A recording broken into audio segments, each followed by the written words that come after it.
Okay, great. Okay. So I have that at 7:05 that our meeting is starting. We will call the Los Angeles County Citizens Redistricting Commission to order right now. Before we do roll call, I just want to go over a couple of the ground rules so the public's aware of it. Information about our work is at lacounty.gov/compub. We are currently developing the website. Hopefully we'll have it partially available starting, if not next week, for the February meetings. This meeting is being streamed live on YouTube at youtube.com/user/GalaKH. During this meeting, if you need technical assistance, you can use your Q&A button and Ty Lee of KH will provide you with the help. Any other public comments can be submitted through comserve@boslacounty.gov. And with that, Ty, would you like to take roll call?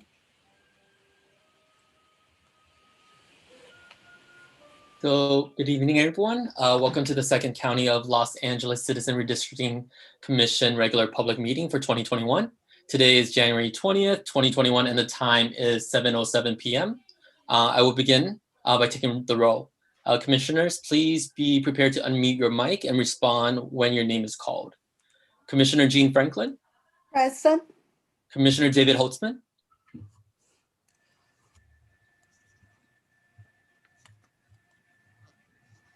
There we go. My keyboard on mute wasn't working. I'm here. Okay, great. Commissioner Daniel Maeda. Commissioner Mark Mendoza. Present. Commissioner Apolonio Morales. Present. Commissioner Nelson Obregon. Present. Commissioner Priscilla Orpanella Segura. Here. Commissioner Haile Soto. Excused. Commissioner Saida Soto. Present. Commissioner Priya Sridharan. Present. Commissioner Brian Stetcher. Present. Commissioner John Vento. Here. Commissioner Carolyn Williams. Present. Commissioner Dorina Wong. Here. Okay, thank you. I will now turn the agenda over to Gayla. So I am calling if the agenda is in order, or are there any modifications to the order of items on the agenda?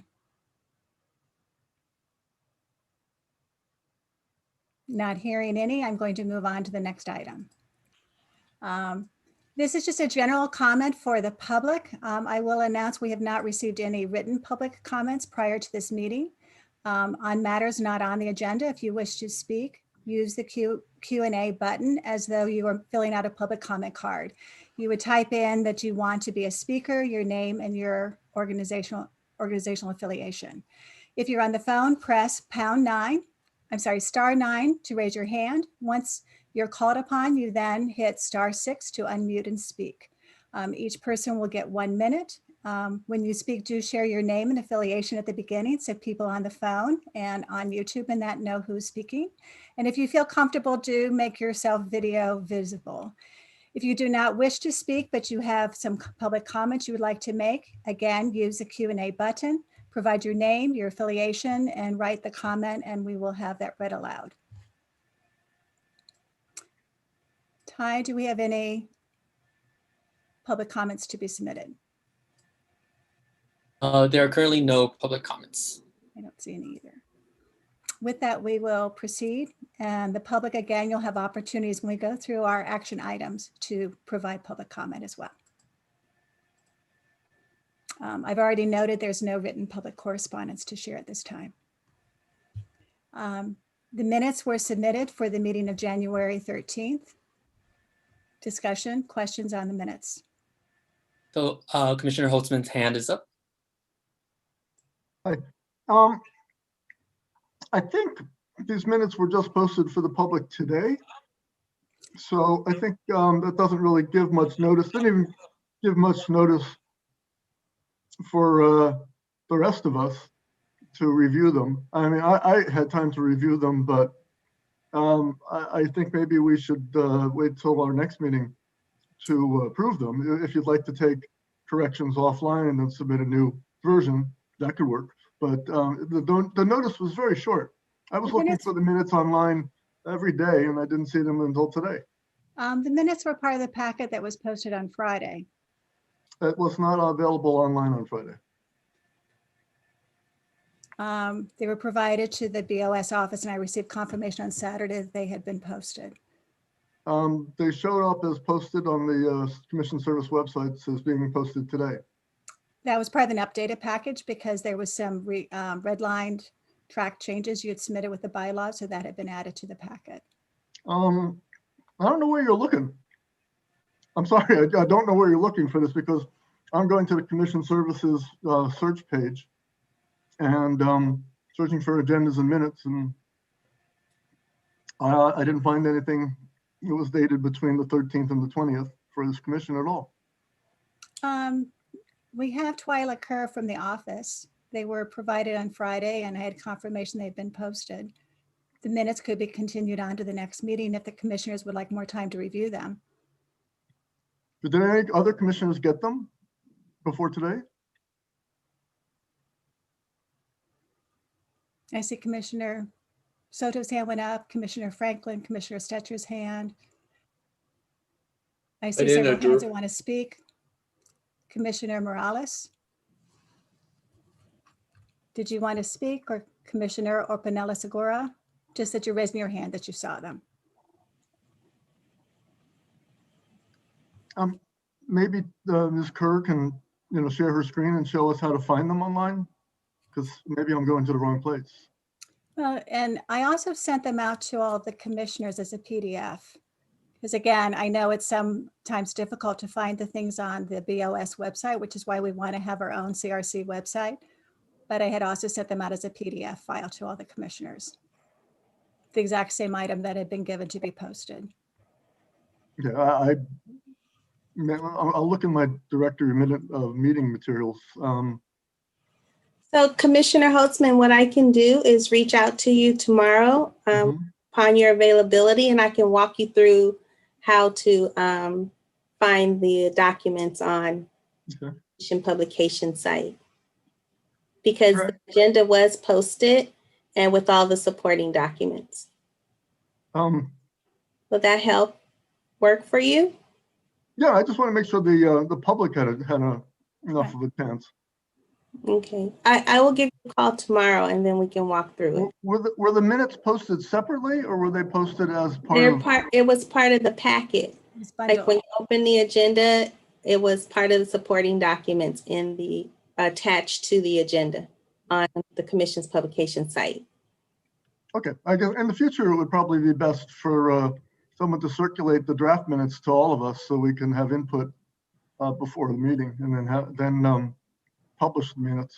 So with meeting actually, notice. Commissioner Holtzman, I did send out the PDF to all of the commissioners Mhm. with the agenda, the draft minutes, the selection report, the materials we had. And I sent those out to you all on Friday. They were then provided to the executive office to post. There were some additional documents that had been added to that, which might be why you're looking at a more recent posting. And one of them were your redlined or your track changes to the bylaws. Okay. Is there a motion here? Is anyone else having a similar problem? I see Commissioner Stetcher's hand is up. I see several hands are up on the top row, followed by Morales and Franklin. Commissioner Stetcher? Yes, I'd like to move that we postpone approval of the minutes from January 13th until our next meeting to make sure that all the commissioners, along with Commissioner Holtzman, have had an opportunity to review them. I don't think there's anything pressing in there that this delay would lead to any problems. Is there a second to the motion? Second. Who is the one who seconded it? Oh, hi. Thank you, Commissioner Maeda. Commissioner Morales, did you want to discuss it? No discussion, just, yeah. Are there any other hands up? I do not see any other hands up. Shall we do a roll call vote on this? So I will now take roll call. Commissioners, please be prepared to unmute your mic and respond when your name is called. Commissioner Jean Franklin, Yes. Commissioner David Holtzman, Yes. Commissioner Daniel Maeda, Yes. Commissioner Mark Mendoza, Aye. Commissioner Apolonio Morales, Yes. Commissioner Nelson Obregon, Yes. Commissioner Priscilla Orfanella Segura, Yes. Commissioner Saida Soto, Yes. Commissioner Priya Shriran, Yes. Commissioner Brian Stetcher, Yes. Commissioner John Vento, Yes. Commissioner Carolyn Williams, Yes.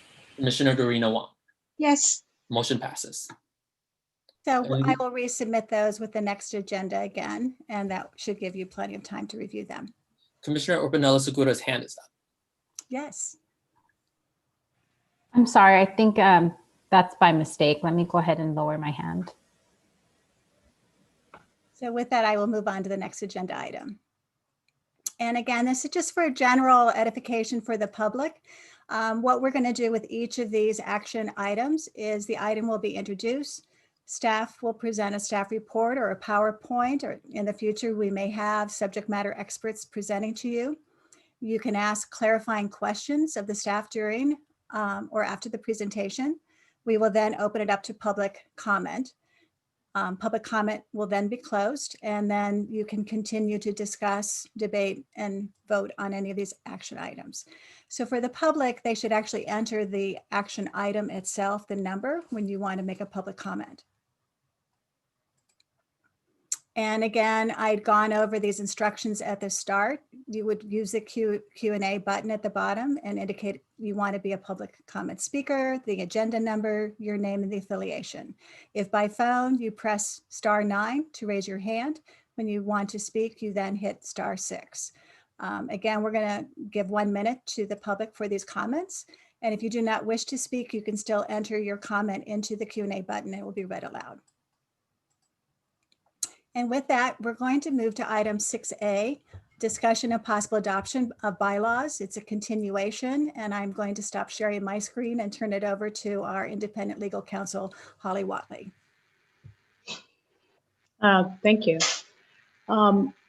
This really is a continuation of the item that we started last week, where we didn't get through our first pass through of the bylaws.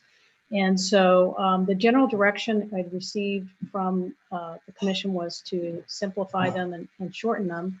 And even though we hadn't made it through all, that was a general consensus along those lines. So I did take a pass at coming up with a shorter version that was simpler, that made reference to certain legal principles, but didn't necessarily quote them or call them in. Essentially, what we have still to sort through are the primary issues remain on whether to have alternates or not. In terms of a vacancy, what constitutes a vacancy, and how many commissioners it would take to vote to declare a vacancy if someone, if the criteria for a vacancy are met. Commissioner communications, you know, all of the choices on there about the types of disclosures you would like to have about communications that you may have with the public outside of a public meeting. The issue of meetings in terms of when to start the meetings and when to regularly hold your meetings, and then a selection process for chair. I've identified those as 5 large issues, but again, as I said last time, any of the items included in the draft bylaws are open for discussion for you to raise. So I don't, by highlighting those 5, I don't mean to exclude discussion of others. So I think probably what would be most helpful then is, unless anyone has any questions, we could go ahead and open it up for public comment, and then bring it back to the commission to kind of go through all of these major points, and any others you see, and then we can, time allows, go through with a finer tooth comb on others. You'll see the version that I submitted, and then we did receive a track change version proposed by Commissioner Holtzman, which I did distribute today too, so you could have those as well. Commissioner Wong has her hand up. Yes. Yes, thank you. You know, for some reason, I don't think I got another version, Holly, that you sent. Is there a way that it can be sent just so I can see it as we're going through it? Or are you going to show it on the, I guess if you show it on the screen, then I can try to follow it.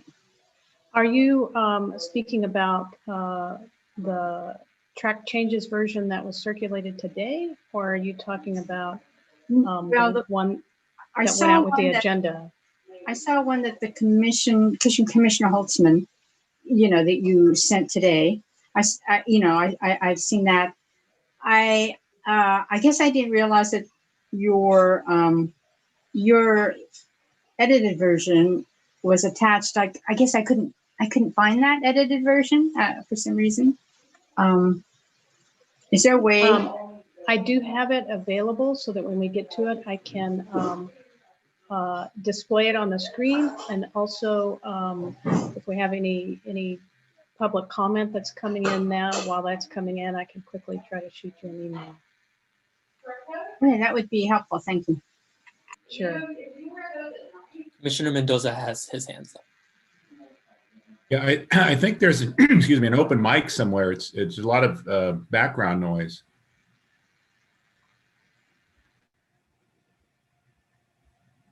Better.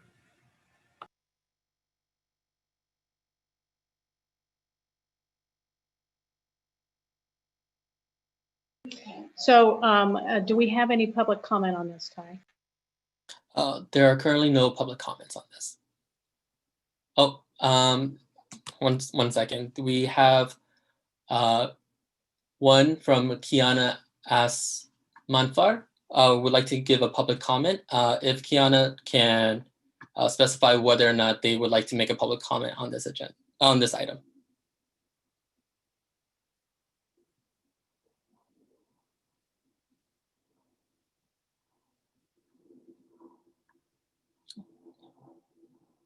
Okay, so Kiana, I will make you into a panelist. Please share your mic, and if you are comfortable and able to, please share your video. You will have 1 minute, and I will set up the timer now.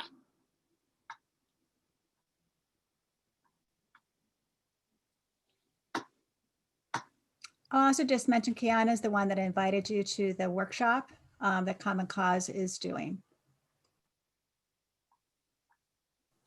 Yes, thank you so much. Sorry, I was just promoted to a panelist. Thank you everyone for hosting tonight's meeting. My name is Kiana Monfar with California Common Cause.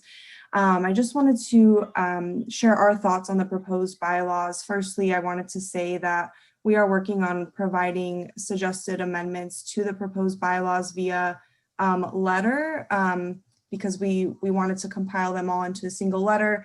And so with that, we wanted to propose to delay the vote until next week, but just to flag a few of the items that are top of mind for us. The first is the ex parte communications piece. We think the Common Cause believes that the current version leaves several loopholes in that it does not include agents of the current Board of Supervisors. It does not include potential candidates for the Board of Supervisors. And for that reason, we would recommend a total ban on ex parte communications regarding line drawing, as well as full disclosure of all 1 minute is up. Ex parte communications. Thank you. Okay. So we have a couple more people. So next we have Jacqueline DuPont Walker, president of the WEDC. Jacqueline, I will make you a panelist. And then if you can, please share your mic and video if you're comfortable. And then your 1 minute will start.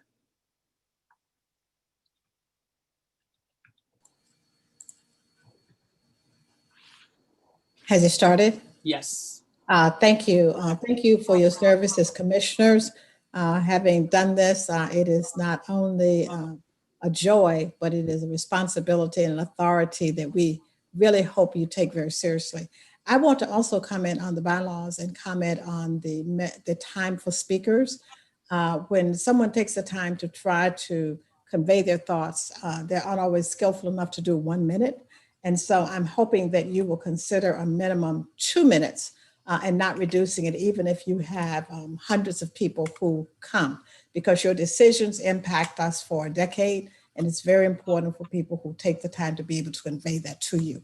I'd also urge you to delay voting on the bylaws as we are still reviewing them along with you, and would want to have some way to comment on the tool that will be used to guide us through this process. And again, thank you for all that you do, staff and commission.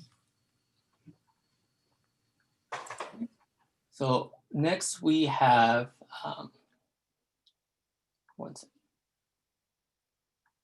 next we have Fatima Malik, President of the League of Women Voters of Los Angeles.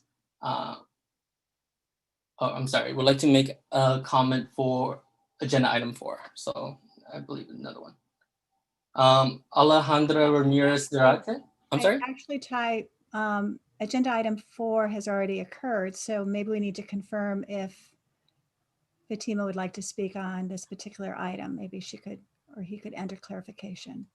Okay, so Fatima, if you can, please clarify if you would like to make a comment. Okay, so speaking to bylaws, yes. So Fatima, I will make you a panelist, and please share your mic and video if you would like.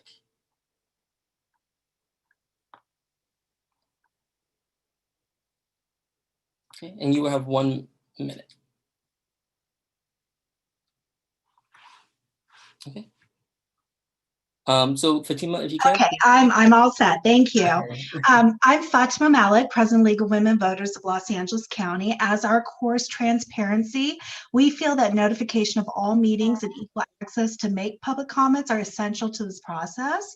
Therefore, all ex parte communications regarding line drawing should be banned. This is not aimed to silence anyone, but to ensure that all conversations about line drawing take place in public to ensure transparency in redrawing district lines. To ensure accessibility and public participation, a notice for the Commission's business meetings should be provided 7 days ahead of the meetings, just as with meetings involving public testimony about district lines. When limited notice is given and more powerful groups are having private conversations behind closed doors, that is when communities are silenced. That is a problem we all want to avoid. Thank you so much for your work, and the League is here with our coalition partners to support this process. All right, thank you. Okay, so next we have Alejandra Ramirez Zarate. So Alejandra, I will make you a panelist. Please share your mic and video if you're comfortable.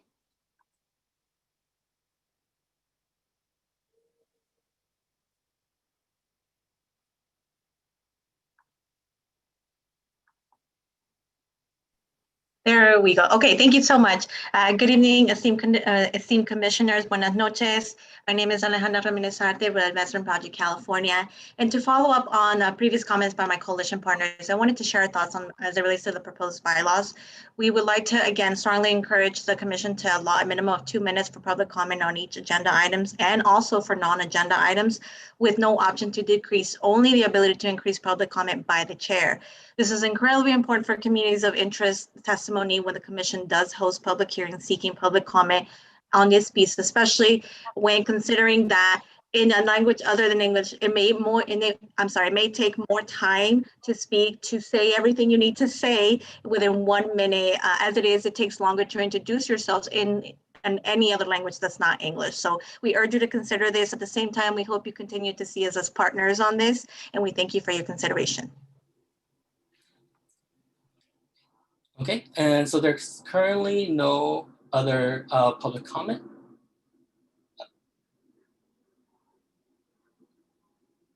Okay, and I believe we have a hand from Commissioner Franklin and then Commissioner Stetcher. Yes, I really appreciate the public comments. I really do. I would like to make a suggestion, and I feel a little bit uncomfortable proceeding with the bylaws at this time because to me, I believe we need to go through our training process. The Brown Act, I know we were invited by Common Cause to attend their critical training, and we have not as yet put up our website, which to me would leave a barrier to making sure that we're doing outreach appropriately to the community. So I would like to, for me, I would believe that if we go through the training, complete our training, attend the Common Cause training, and then have our website set up, we can then proceed with our bylaws. Is there a time limit on getting the bylaws activated? Do we have a certain time limit that we have to do that? I know bylaws are critical because that's our map, but is there a specific time that we have to complete the bylaws? No, there's not a specific time, but as you noted, Commissioner Franklin, they are a critical piece for the formation of the commission and enabling the commission to do its business, including the election of a chair and a vice chair, and setting the date for the meetings so that the public knows when the regular meetings are occurring and can be on the lookout. Even before agendas are posted, they know when a meeting will be. But there is no legal deadline. Commissioner, I'm sorry. Commissioner Stetcher, then Commissioner Maeda. Hi, I have two questions that are sort of points of clarification. The first is about the meaning of ex parte communication in this context, because it's not a two-party exchange here. We represent multiple constituencies, and I want to know from Holly exactly what kinds of communications with an expert or a staff member or a trainer would be covered under that label. And the second question of clarification is whether the time limits we establish in the bylaws have to apply both to our committee meetings and to our public hearings, or can we have a different time limit for the public hearings because they're not driven so much by action items on an agenda as they are informational? The typical, let me start with that later question. The typical process when setting a standard time limit for public comment is that the chair always retains the discretion to alter the time.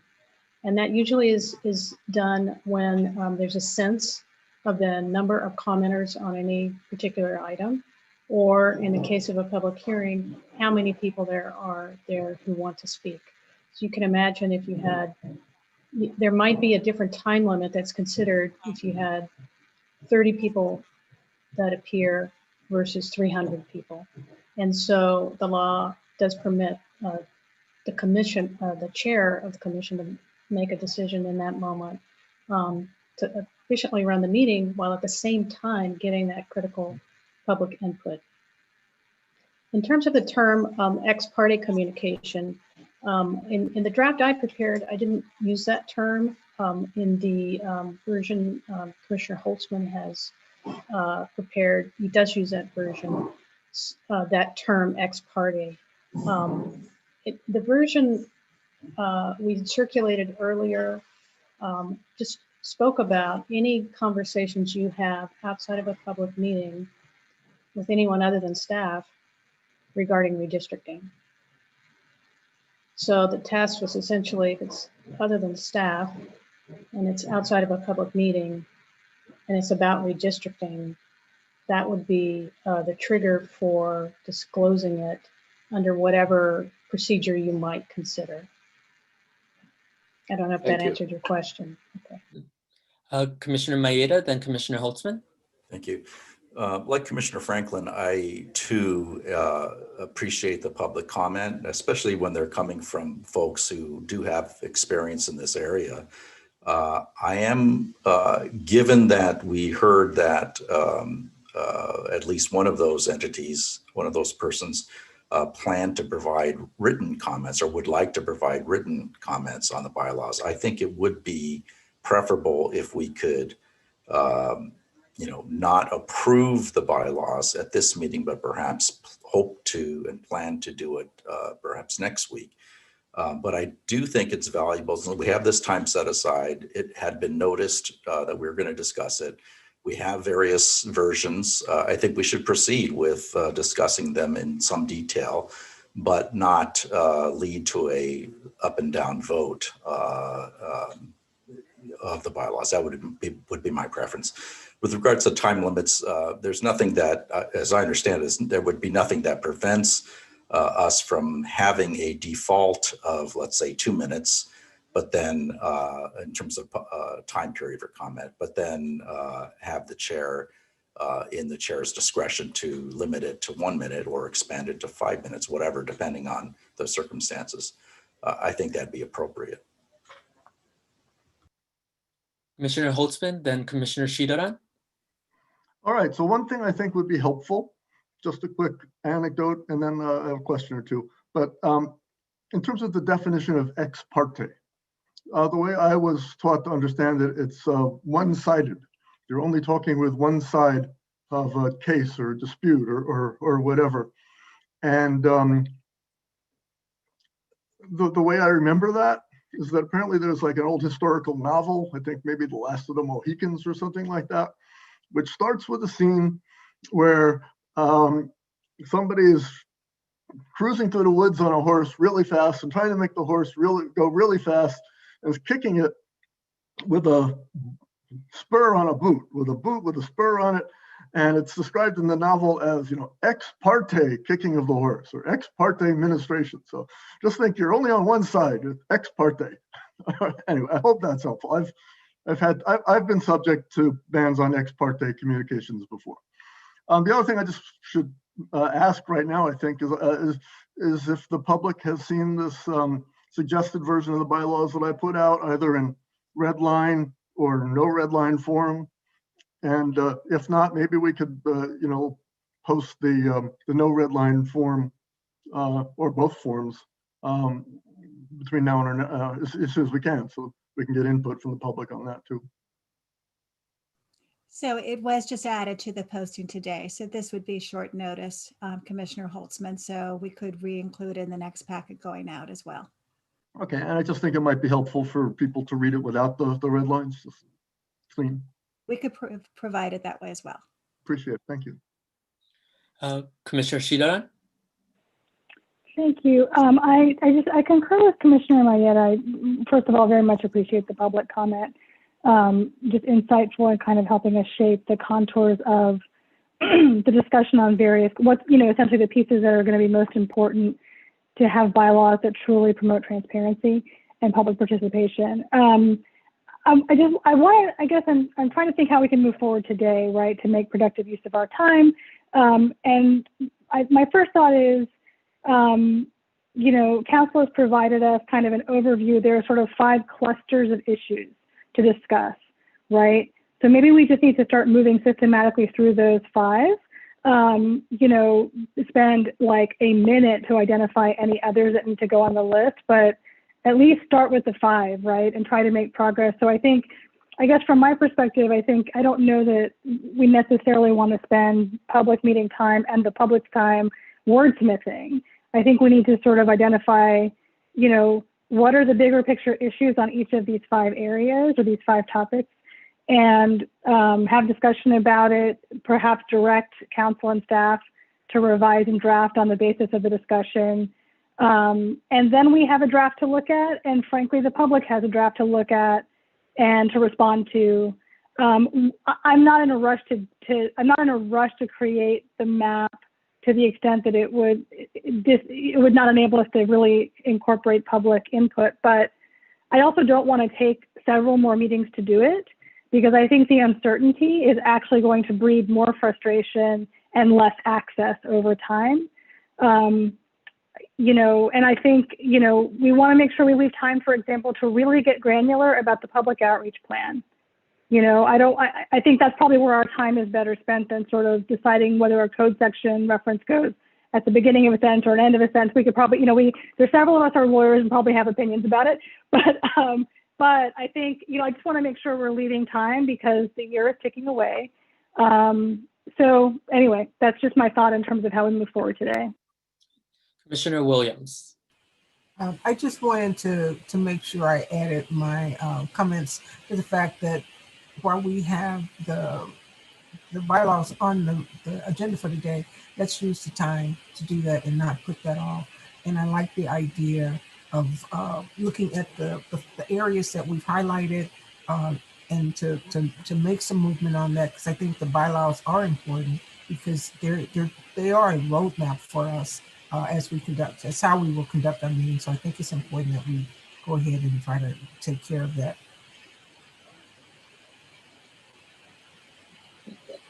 Commissioner Obregon? Yeah, I think the first issue that I kind of heard was the public comment. I think giving them 2 minutes, that 2 people asked for that. I think we should just say yes, 2 minutes. And maybe if they ask for 5 minutes, then we'll give in to them at that time. But 2 minutes, they've asked, let's give it to them. And then we can proceed with our agenda. I guess with the bylaws will be the very first thing. And also the alternate. That might be pretty important. We don't want to really proceed with too much if we don't have an alternate who's already kind of on board. 1, I think, is a perfect number, just 1. And hopefully things go well. 3 is an outside. That's pretty much my perspective. Thank you.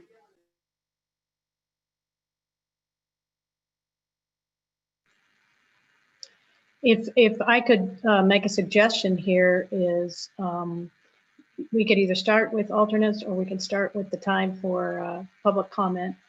But if we have a discussion, we can start, we could just go ahead and dive in and invite and open up the discussion on alternates. The original staff report I had done for last week discussed generally both the pros and the cons of alternates. The pros being, given the pandemic, if we did lose a member, by having alternates available, either one or more, one of those alternates could then be moved into the vacancy. The cons, of course, and I believe a number of commissioners noted this last time, was that if we, the alternates would not be able to vote, but we would want them to be up to speed on the commission's business. And that might be difficult to find someone who's engaged enough to put in that work who would not be able to vote. Whereas if you had an actual vacancy, you might have a lot more interest. It might be easier to recruit those from the remaining qualified candidates. The other issue is we can't know now if there were a vacancy, what the political party of that person would be, and any of the other geographic and or demographic characteristics. And so possibly not having alternates in waiting would allow you to consider those when you choose a replacement. But with those general comments, I will throw it open for discussion. Commissioner Wong has her hand up. Oh, I'm sorry. I don't, is this just discussion or is this time? Can we make a motion so we can make some decisions? Or is that too early? No, I think you can go ahead and make a motion in terms of alternates. You can also proceed without a motion. Either way, up to you. Oh, I thought it might be, it seemed like an easy decision might be to make a motion to just have the public comment period be 2 minutes. It can always be changed by the chair, but it would be, I think, a good faith effort on the part of the commission because we've gotten several requests for that. if you just go ahead and make that decision, just because it would be nice to make some decision. And so I guess I would just make a motion for that and then have discussion more on the alternates. Okay, if I could just as a procedural matter, just so people are aware, the motion for that to be included, that'll be whatever the vote is, will be our direction in bringing the draft back. But I just want everyone to know that when the draft comes back next week, you're not locked in to that number, even if we build consensus through this meeting. So just with that caveat, we'll see. Commissioner Stetcher, then Commissioner Orpanela Segura. I second the motion to change the basic discussion length to 2 minutes in our draft bylaws. Okay, any discussion on that, or should we have a roll call? I have a question. If it's included in the bylaws, or actually, can we implement that starting next week rather than waiting for the bylaws to be adopted? Because I think as we continue having meetings, we may have more members of the public who'd like to have an extended period of speaking. So I'm not sure if we're able to implement the 2 minutes starting next week. Yes, we can. Does that need a motion? No, that does not need a motion. Commissioner Holtzman has his hand up. A clarifying question on the motion. One of the public commenters suggested that the 2 minutes be a floor so that we could only increase the amount of time per person, but not decrease. Is that part of this motion? I did not understand that that was part of the motion.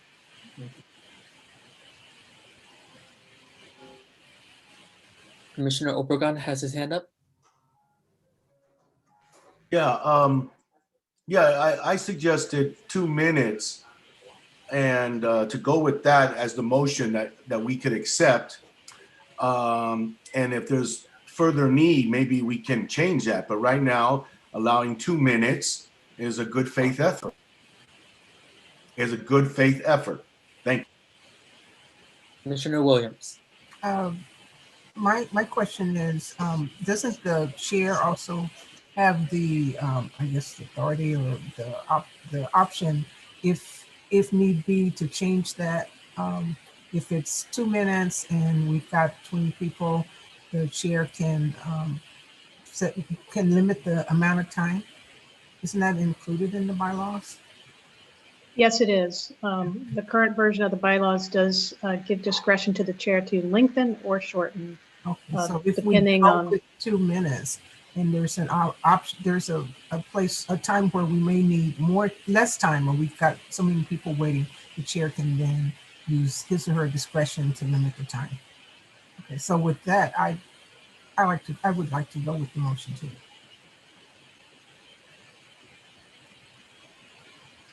Unless we have any further discussion, I think, Ty, if you, Commissioner Soto was raising her physical hand. Apologies for not using the technical hand. I think something that came to mind, and there was a public comment on this, is about the consideration that we must think about for non-English speakers, and whether we want to include language in a motion, so that maybe this is a question, given that the chair will have some autonomy or some decision-making about, making changes to that 2 minute mark. I'm just wondering where we might want to put that on record. the Brown Act does require that if someone requires interpretive services to make the public comment, they automatically get double the time. So if the standard rule is 2 minutes and someone comes up and needs Spanish, simultaneous Spanish language interpretation, they get double the time. Whether it's 3 minutes, then it becomes 6. If it's 1 minute, it becomes 2.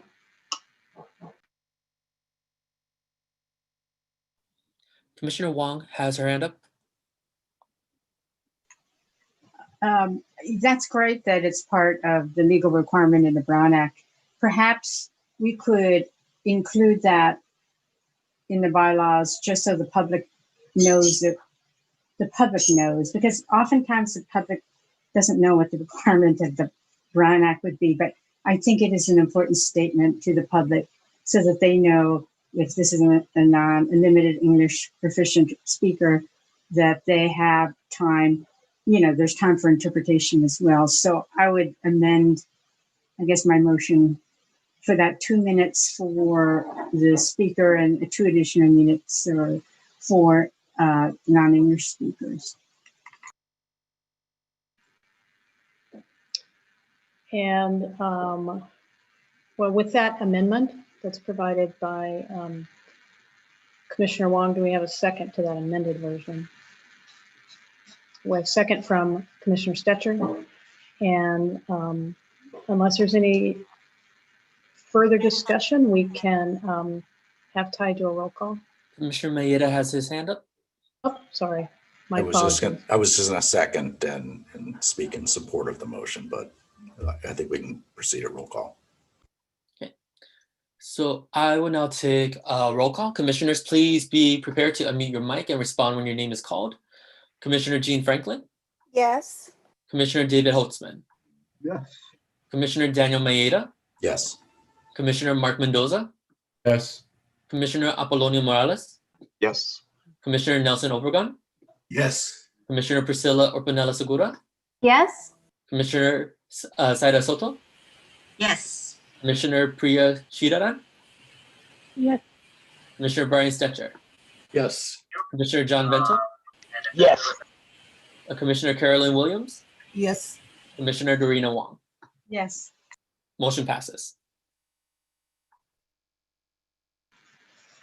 Okay, with that taken care of, I think we can turn the attention to the issue of alternates and open that for commissioner discussion, or a motion and a second for purposes of discussion.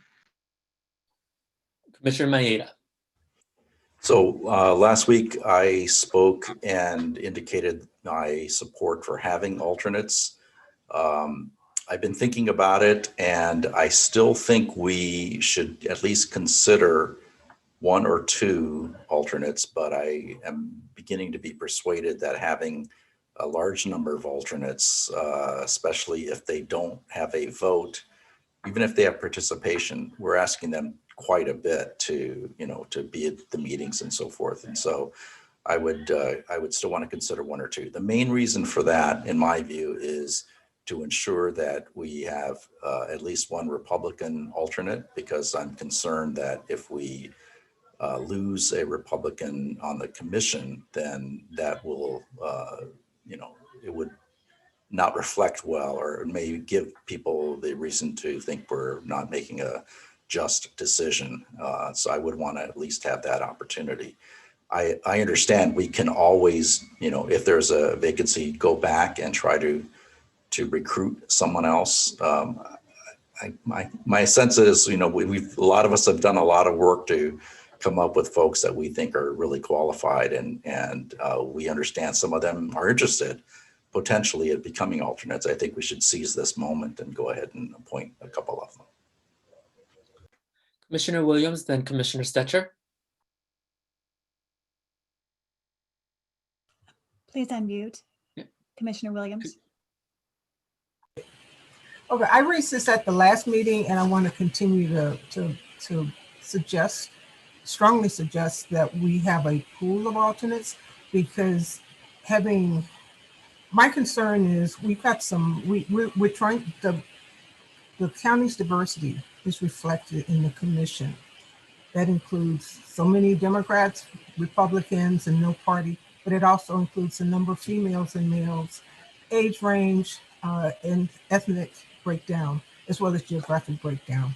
So if we tend to, say we lose an African American, and that we don't replace that, there's going to be a lot of issues around people accepting that, whether it's an African American or we have too many men, or however, whatever happens. But I think if we consider a pool so that we can select the right person to replace the commission who's no longer involved, we'll have a better, we'll continue to be representative of the county.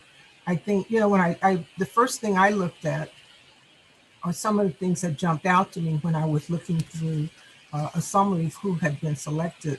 It was laid out in terms of how we represent the county. And I just think we need to maintain that as we think about replacing commissioners who can no longer serve. Commissioner Stetcher, then Commissioner Soto. I very much support the idea of having a pool, and I think we do. And the pool has roughly 46 people in it.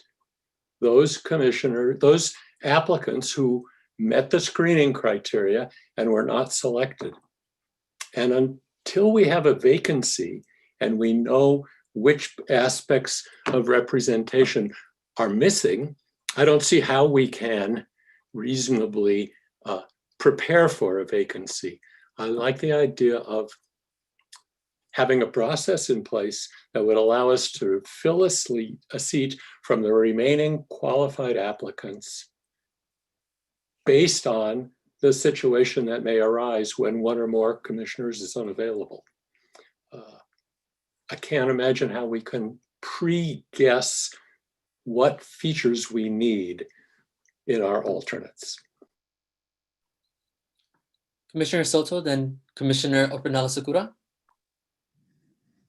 Yeah, thank you. I agree with Commissioner Williams and Commissioner Stetcher, and add that I think one issue that came up in our last meeting was that there was only a small number of individuals who responded to the question of whether they were interested in staying involved or would be open to participating as an alternative needed in the future. And so I think in this scenario that we're discussing now, it would be critical that we increase our outreach or have more targeted outreach to ensure that we have a pool of diverse, given of course that we know they're qualified, but that we have a pool of diverse potential candidates to select from when the time comes, if it is necessary.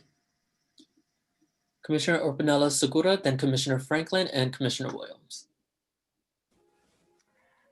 Thank you. I agree with my colleagues, and I like the idea of conducting outreach to try to reach a pool. In terms of alternates, if we can have a pool of 5 that meets the needs that the commission needs, I think it would be helpful rather than leaving it open to the full qualified list. And perhaps that pool of 5 could include folks that determine they are interested in serving as alternates. Commissioner Franklin and Commissioner Williams.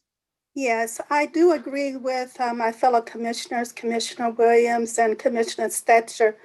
However, as Commissioner Stetcher indicated, we already have a pool already. And I do believe that we should have a process in place. And once we have a process in place, then we can identify, if needed and necessary, the vacancy. For example, if I'm no longer a commissioner, I move out of the state or what have you, I represent the demographic of being an African-American woman. Right now, we only have 2. So if I'm missing, then I would hope that we have a replacement of another African-American woman. And there are a number of African-American women who are among the 46 qualified applicants. So my recommendation is just to have a process in place And then we have no idea of who we would, the vacancy. So having a process in place, then we can then pull from that pool. Commissioner Williams, then Commissioner Wong. Okay, I agree with what's been said. I guess once we have a process in place, I guess my concern is that process needs to look at how do we keep the prospective pool of commissioners informed. And one of the things I thought, rather than having them requirement that they would attend the meeting, or we have to put something maybe one meeting a month or something, is to make sure that they're included in the minutes. So I may be a step ahead in terms of the process, but I think knowing that last meeting ran 3 hours, we would not want a pool, even if it's 5 or whatever, to require them to have to sit through our meetings. But if they can get they're informed by having copies of our minutes, and maybe invited at least once a month or whatever to attend the meeting, that I think we'll have a pretty, hopefully we'll have a group of informed prospects in case we have vacancies. Commissioner Wong, then Commissioner Morales. Yes, I like that. I think we're moving towards some kind of a consensus to have alternates in a process, which is positive. But I think I want to emphasize Commissioner Williams' comment about whoever we have as an alternate. It would be, I think, really important to have them be informed and have participated in some way. So that would be my fear, of having like a pool of 46 applicants because I don't think we could require everybody to attend if they are on a list of, a general list. So if we could have a pool anywhere from, I guess, 3 to 5 people that represented the diversity of what we are representing, and then asks them to participate, we could be assured that they would be able to participate in a meaningful way because they will have followed the meetings and understand what's going on, especially later on in the process. So I guess I think as to the number, I think it also depends on how many people are actually interested. If we did say you have to attend the meetings, that may answer our question about how many alternates we may have in the pool. Okay, Commissioner Morales, then Commissioner Soto. Yeah, I just wanted to say the process that got some of us on the commission, I think, was a very scientific, regional, demographic. There was a lot of consideration taken into that, and in terms of capacity. And so anybody who wants to be part of the commission, I believe, would be following, essentially what is happening with the process. And so just as I had no clue whether I was going to be chosen or not at the end of the day, I still watch the videos. I still, try to keep up with as much information that was provided out there for the public. And so I think we have to give folks a little bit of benefit of the doubt in terms of their understanding of this process and what it means to be a commissioner. And so I just want to lift that up. I know we haven't talked about it yet because it's part of the agenda. And so that's how the process came about. But I think there is a smaller pool of folks that is actually very much answering a lot of the questions that we have. I think the other piece around this is like, are folks actually interested in this? And I think that in the last count, we had what Gail had mentioned, about 3 or 4 people that were interested. And, the demographics were not quite up to par, understandably, because we do have to make sure we would have to do some form of, hey, there's an opportunity for this, especially in outreaching to people of color, in order to fit that level of interest to keep people captivated in the process. And so I think we have to balance the two. The COVID-19, the pandemic, we don't know what the future holds. I just lost a dear colleague of mine at work, and I just found out about it right now, so I'm a little bit in a different space. But I do believe we have to think about these things. And so we should be able to look at what we have and then try to see if we can actually get representation and then test whether folks should be are interested in participating or not. And if they're not, then we will have a very limited pool of folks that are interested in following the process or being, joining us in the meetings at the end of the day. I just wanted to lift that up. Commissioner Soto, then Commissioner Williams. Yeah, thank you. I think I still feel strongly that if we limit the pool now, we're really, I think, putting ourselves in the position that, again, as Commissioner Williams has stated, if one of our, if either Commissioner Franklin or Commissioner Williams, for any number of reasons, steps off the commission, we want to make sure we are thinking about representation in the second district. Right? And so I think if we limit it now, or a Republican, if we limit it now, then I think it really, I think, can be challenging down the line. We already have a pool of 40-something qualified candidates, and I agree with Commissioner Morales that if folks applied, it's because they are interested in following this process, and I think we should give them sort of that benefit of the doubt that they're going to be following. Maybe not every single meeting, but I think they will be. They're likely to be, pretty tuned into what is happening with the commission. Commissioner Williams, then Commissioner Maeda and Holtzman. One of the things I'd also like to suggest in terms of the pool, we sent out one email, I guess, to see who was interested. I think when we have more information, hopefully we can send out another email describing what we're looking for and why it's important, but also, we will have identified what they will need to do, whether it's attend the meeting or make sure they're doing the reading.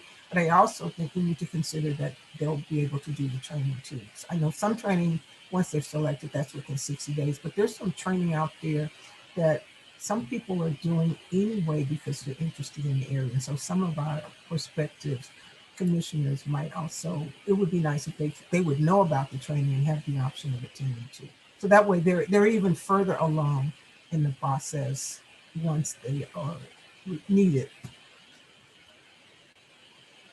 Commissioner Maeda, then Holtzman, Shidaran, and then Orpanela Segura. Thanks. After hearing all of these comments, I think I've been persuaded that we're not going to be able to come up with a small pool of folks that we could slot in depending on what happens. I think that there probably are too many variables. I was looking at a couple of different variables, but there seems to be concern that we wouldn't have the right number of people. We are going to have a bigger pool. The problem with 5 or 6 or whatever is that I think it's going to be tough to persuade those folks to be participating all along. I think I am willing to accept the pool of 46. We proceed, no specific alternates. If there's an opening, we let folks in the 46 know, but we'll be targeting more specifically depending on who we're trying to replace, essentially. I think that would be my suggestion. Commissioner Holtzman.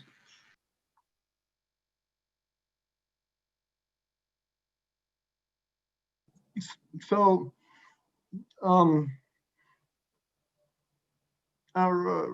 right now I'm not of the mind that we actually need to have alternates identified currently, soon. I mean, I am, sensitive to the fact that we need to maintain party proportionality. So I like what Commissioner Maeda had to say about that. The limited response that we've had so far to the idea of being an alternate suggests that even when we need a replacement, we may need to go beyond the original pool of whatever it is now, 60 minus 14. So I don't think we need to have people sitting in the wings who are staying up to date. This is just my thought all along, because my sense, my understanding of people is that people can catch up pretty fast on even some somewhat complicated matters. And that someone who's going to be willing to and want to serve in this commission can catch up. So in that red line thing I sent out, the proposed revision of the bylaws, I have a one-sentence solution, which I think leaves all our options open. I'd like to read it real fast and just make a couple of comments about it. I just say that the commission may fill a vacancy at a properly noticed meeting called in whole or part for that purpose. Obviously, we'd have to choose a qualified candidate under the statute. We could just choose one from the existing pool. If that doesn't work, we could do outreach to appropriate communities and ask the registrar recorder's office to bless their qualifications like the registrar recorder's office blessed all of our qualifications. But the point is that leaves our options completely open, just in case we won't be able to find the right person from the existing pool. So, please consider that. Commissioner Sridharan, then Commissioner Orpanela-Segura, and Commissioner Mendoza. Thanks. So, I see this as a relatively straightforward trade-off. I don't think it's realistic that people will follow along in as much depth and detail as we will, just simply as we get into the volume and the complexity of both community input and demographic data. But I agree, I think people can be brought up to speed. From my view, it's a trade-off between having an ample enough pool that we feel confident as possible, that we can ensure the continued diversity of the commission should we lose a commissioner, as Commissioner Williams pointed out, or do we sort of have a much smaller group that we can very actively cultivate their role as alternates, right? And I would favor the larger group to ensure diversity, just with the side note that I think we just need to be prepared as a commission, with our staff, to get new people up to speed very quickly and very efficiently, because I think as we get further into this process, we're just going to have to get more efficient, just because there are only so many hours in the day. It's 8:15 and we've gone through I think two out of a 6-item list for the bylaws, right? And the bylaws is not our only item today. So at any rate, that's having now, acted contrary to my suggestion that we figure out how to be more efficient by adding a comment that was probably redundant. I just think it's a trade-off between, do we sort of keep a pool that helps us preserve diversity potentially? And I think we can manage to get people up to speed if we have to. Commissioner Orpanela-Segura, you had your hand up. Would you still like to comment?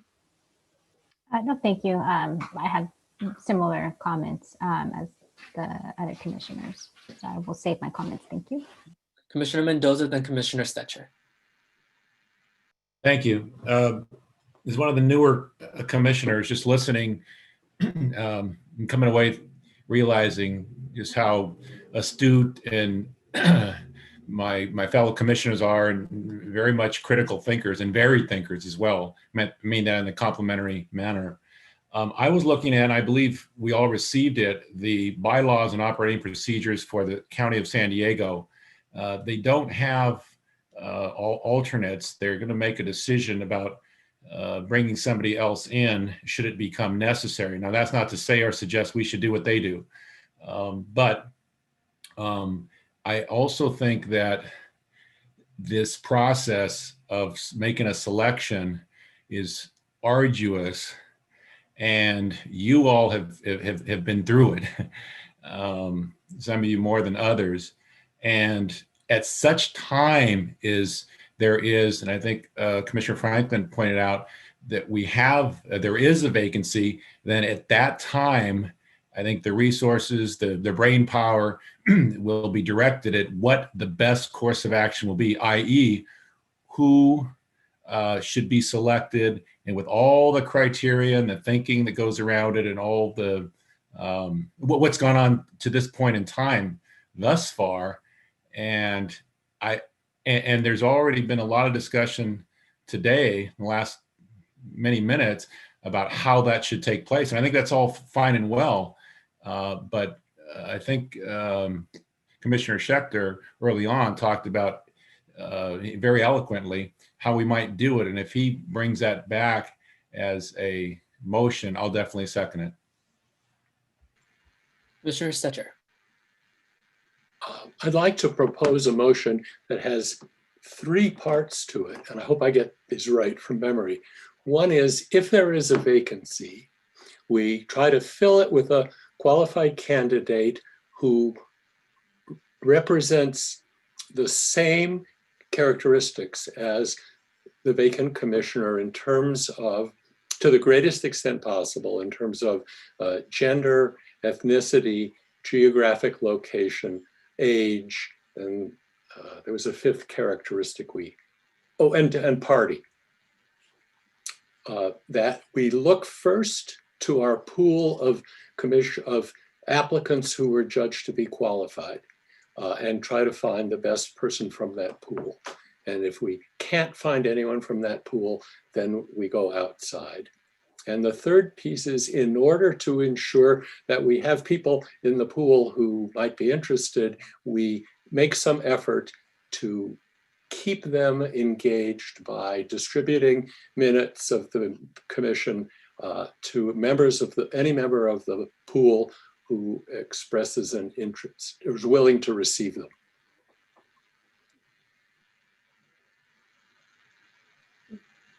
Commissioner Obregon. Yeah, all the information I've been getting from everybody does make good sense. And I guess the verbiage that I'm looking for is that the commission will allow for an alternate to be selected from like the pre-approved, I don't know, pre-approved, but from the list and from the active list, I guess is a better word. Because we might be hashing out stuff that we might never use. And for us to start eliminating anybody, I mean, when in a month, let's say we decide we need 1 person, that's when we'll dicker with that. And at the moment, we're saying we don't need it now, but we have a list and we can go to it when needed. Thank you. Commissioner Vento, then Commissioner Maeda and Commissioner Williams. Hi, everybody. I just have one like incentive I thought that might work well. Even if we do allow an alternate, which I think so, or maybe 2, whatever, is it possible for them to be a part of these meetings, to provide input, but don't have the ability to actually vote? Therefore, they already have a stake in the process. So observing and it does not seem very, I don't know how to explain this, motivating, right? But if they could actually be non-voting members on this commission, then when there is a vacancy, that person can step in. So that's just an idea that I just wanted to throw out there and see what you thought about that. Commissioner Maeda, then Commissioner Williams and Commissioner Orpanela-Segura. Thank you. I'd like to second Commissioner Stetcher's motion, and I have a question for Commissioner Holtzman. In your 1 sentence suggested revision, was it that the commission may select a replacement, or was it mandatory?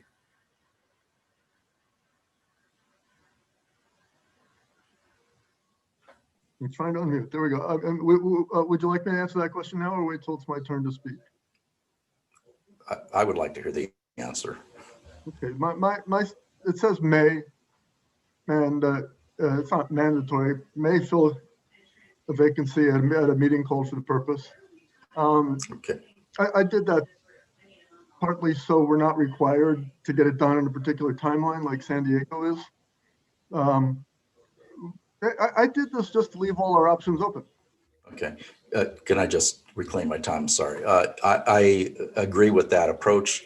The concern I would have would be, let's say we get to October, we lose a commissioner, and we're almost there, basically. We have a quorum, and I don't know that we want to spend the time, necessarily replacing a commissioner at that point. So I like the simplicity and the open options that Commissioner Holtzman's language provides. I do think Commissioner Stetcher's got his finger on the pulse of the consensus more than I've heard so far. So I would definitely second that motion. Commissioner Williams? I was just going to second Commissioner Stester's motion as well, so I can withdraw my hand. But that, I agree with the motion that had been placed, and again, before I knew there was a second, that's what I wanted to do. So great. Commissioner Orpanela Segura? I know there's been a lot of great feedback from commissioners for clarity purposes. Can we just reiterate what the motions are? Commissioner Stetcher? My motion amended slightly based on the comments from Commissioner Holtzman and Maeda is that in the event of a vacancy, the commission may fill it with a commissioner who, as to the greatest extent possible, represents the same features of the county population as the person whose seat was vacated, that we look to our list of qualified applicants as the first source of potential commissioners. And thirdly, that we try to keep that group engaged by making sure that they get some regular communication from us, that they receive the minutes of our meetings or something like that, if they want to receive them. Commissioner Orpanela Segura?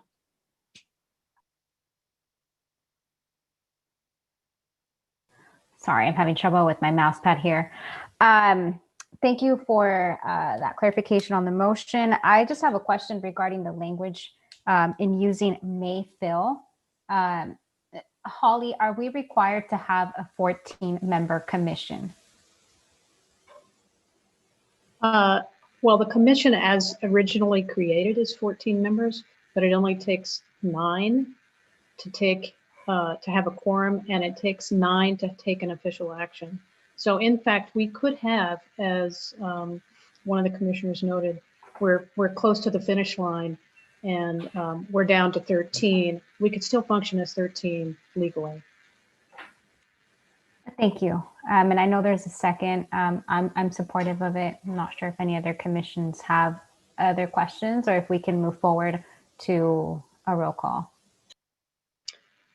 I think, Ty, we could move forward to a roll call. And again, this is a direction on what the draft that we come back with has in terms of vacancies. Okay, so I'll take roll call now. Commissioners, please be prepared to unmute your mic and respond when your name is called. Commissioner Jean Franklin? Yes. Commissioner David Holtzman? I'll just vote present and wait for the draft to come back. Commissioner Daniel Maeda? Yes. Commissioner Mark Mendoza? Aye. Commissioner Apolonio Morales? Yes. Commissioner Nelson Obregon? Yes. Commissioner Priscilla Orpanela Segura? Yes. Commissioner Saida Soto? Yes. Commissioner Priya Shidaran? Yes. Commissioner Brian Stetcher? Yes. Commissioner John Vento? Yes. Commissioner Carolyn Williams? Yes. Commissioner Dorina Wong? Yes. Motion passes. We have Commissioner Obregon's hand up. I might be oversimplifying this, but did we just punt like in football? The direction, my understanding of the direction is that the next draft is going to provide that we will not have alternates and that any vacancy will be filled. I won't go into the details of the motion, but I don't take that as a punt. I take it as firm direction that we will not have alternates, at least in the draft. And, you know, assuming that that portion is left untouched. Commissioner Wong and then Commissioner Obregon. And Commissioner Wong, you're on mute. So sorry. I guess, I guess I may not have understood the motion.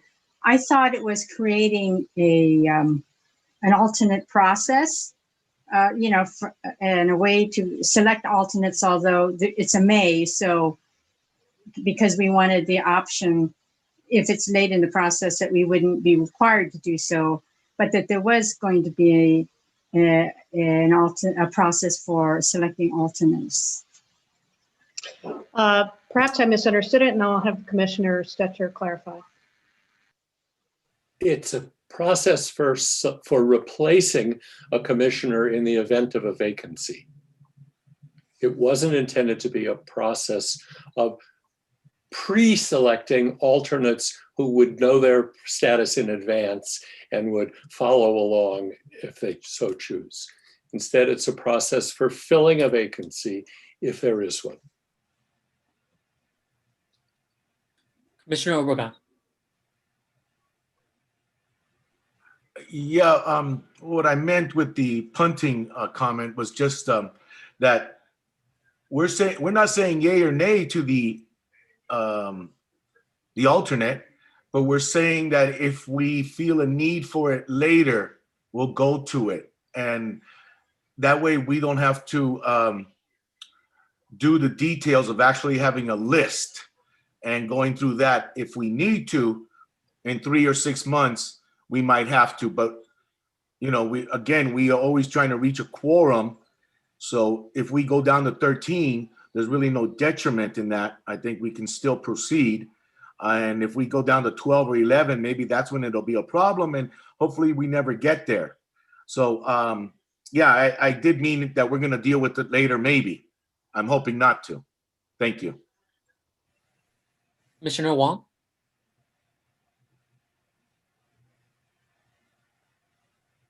Oh, I'm sorry. I meant to lower my hand. That's fine. I guess it's just a matter of semantics then to me, but I'm fine.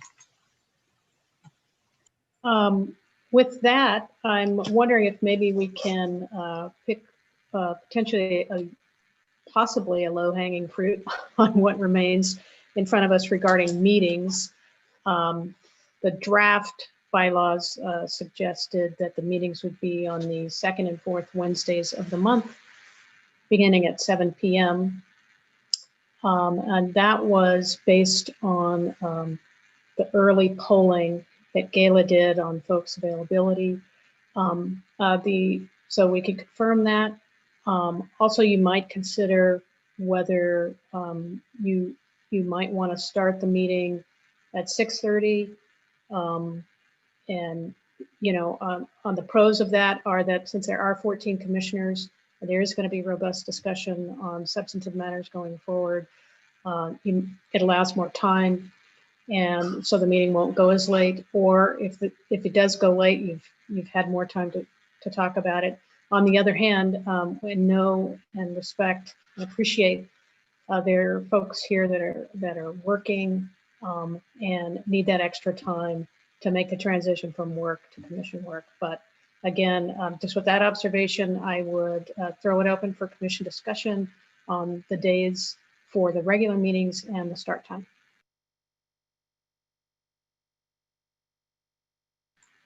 And if anybody wants to make a motion about specific on this, feel free.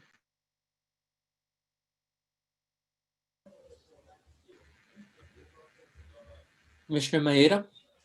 So just to get the process started, I'll make a motion that we do have the regular meeting set for alternate Wednesdays starting at 7 o'clock, with the exception next week. I guess next Wednesday, we're still planning to meet at 7. Let me make one clarifying thing. It's typical to have the meetings be on specific dates of the month or days of the month. So it wouldn't be every other Wednesday. It would be the second and, as it's drafted now, second and fourth Wednesday of the month. That makes sense to me. Yes, I'll amend my motion to state that. Do we have a second? Commissioner Morales? Yeah, I would like to second the motion.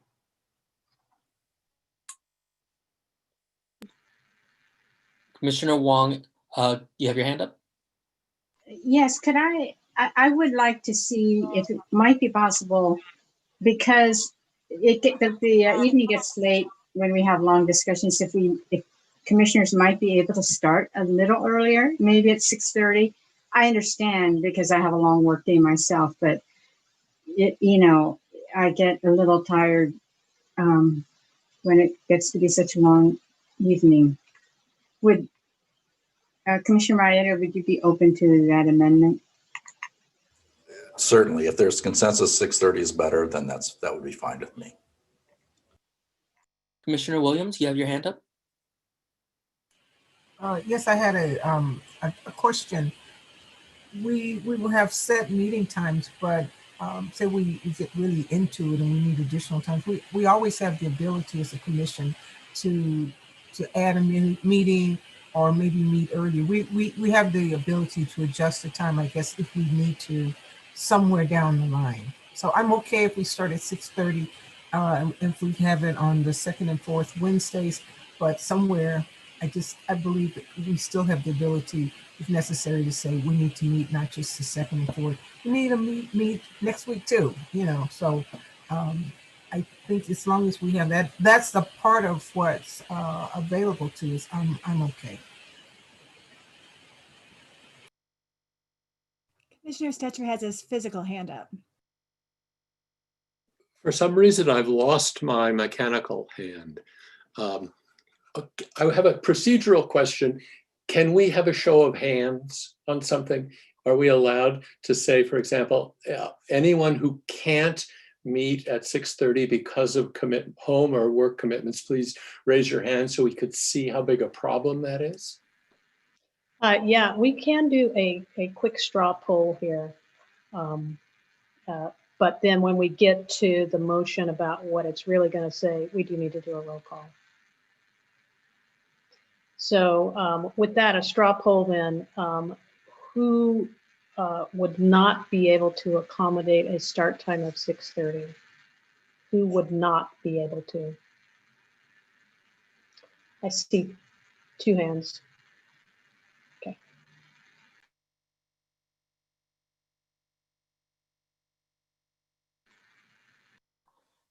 Commissioner Orpanela-Segura? If we pose that question with the 6:45 start time? I know it's 15 minutes, but it's 15 minutes. All right, straw poll. Who would not be able to make a 6:45 start time?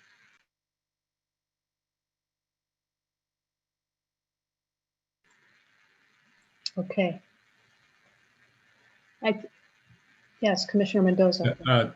Question, is there, and I apologize if it was stated before, do we have a sort of planned completion time for the meetings, or do they just go until we need to stop them or somebody, last week it was, 10 or after 10 o'clock, and I'm not complaining, I'm just asking the question. How long are these meetings generally going to be? I think that's a tough one to answer right now because right now there's a lot of material to get through on the startup. But then just as you complete that, then you're really going to get to the meat of your task. This really is almost housekeeping, not to dismiss it. It's actually critical housekeeping. But you're really going to get the meat of your task. There's going to be a lot more discussion about substantive issues. And so, some bodies declare that, when it reaches a certain hour, they absolutely will not take up any new matters and they will end it, even if they didn't get through anything on the agenda. So I think right now, we're probably, as a practical matter, we're just kind of feeling our way along and we're going to live it. And then we can always adjust your rules to address any concerns about them going too late in the future.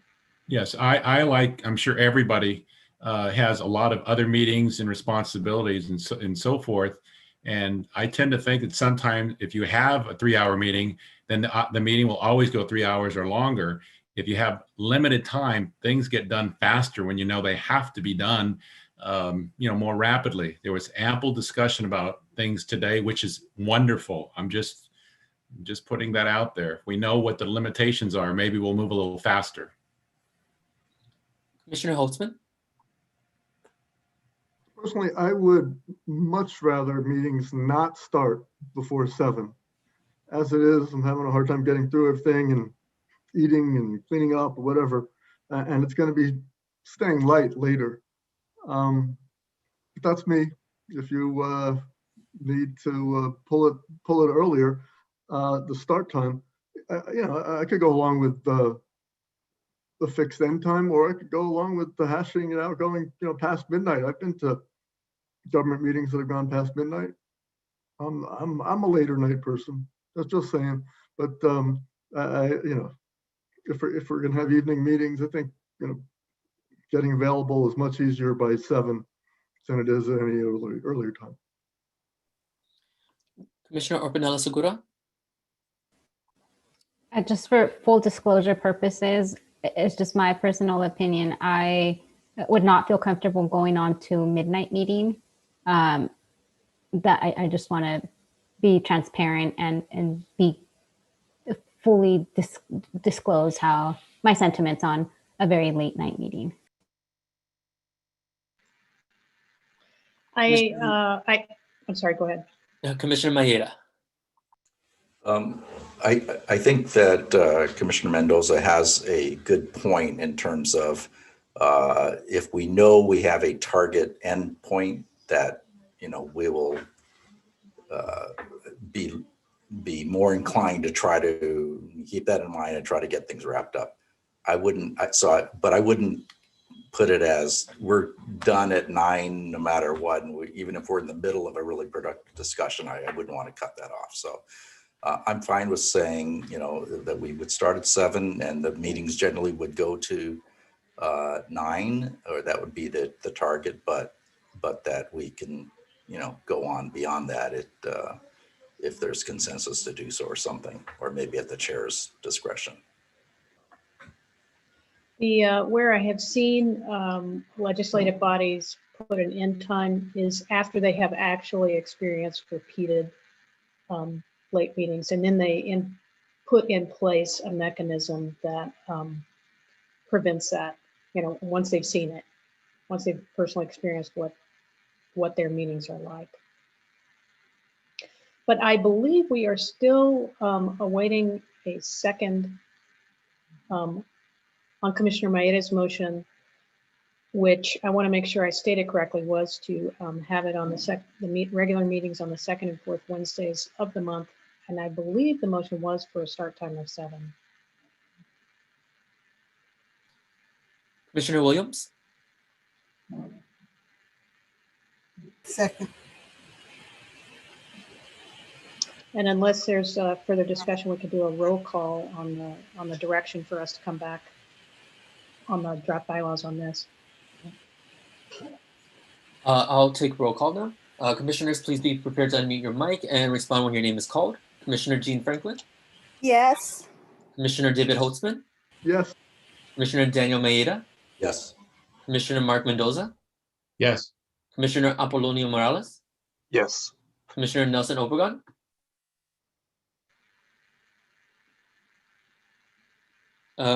Commissioner Obregon? Yes. Commissioner Priscilla Orpanela Segura? Yes. Commissioner Saida Soto? Yes. Commissioner Priya Sridharan? Yes. Commissioner Brian Stetcher? Yes. Commissioner John Vento? Yes. Commissioner Carolyn Williams? Yes. Commissioner Dorina Wong? Yes. Motion passes. All right, with that done, I would have a suggestion, given the other items on the agenda, is that we have 2 items remaining in the bylaws to kind of get some feedback on. One is on the disclosure of commissions during meetings. That one I think is fairly meaty, and I know there was public comment on that. And so that could be something that we revisit with the draft next week, if folks are okay with that. I would still consider a bit of discussion on the last one, which is the process to select a chair. We do have on the agenda tonight the potential of you to select a chair.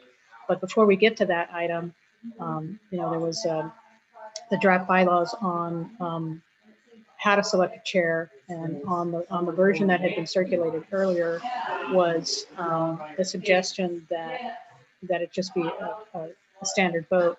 On the version that Commissioner Holtzman circulated, he selected a more detailed or outlined a more detailed process, and I am able to put that that process up on the share screen if people want to see it, or if you have it available in the version you have.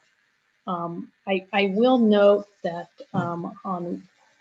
there was a suggestion that the selection of the chair be by secret ballot, but the Brown Act doesn't allow that. So the selection of the chair and the vice chair will need to be an open process on a motion at a public meeting. So with that, I don't know if folks have any feedback. I mean, the standard process is, you know, somebody nominates somebody, or somebody volunteers or nominates themselves, and then a vote is taken. But if we want to have any, Commissioner, I'll leave it to Ty to call people. Commissioner Mendoza, then Commissioner Setcher.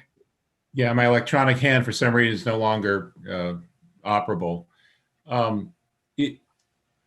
Is it fair to say or accurate to say that there are people that wish to hold one of these offices, and if so, can we hear from them and as to why they think they're the most qualified or qualified to take that position? That would be one way to do it.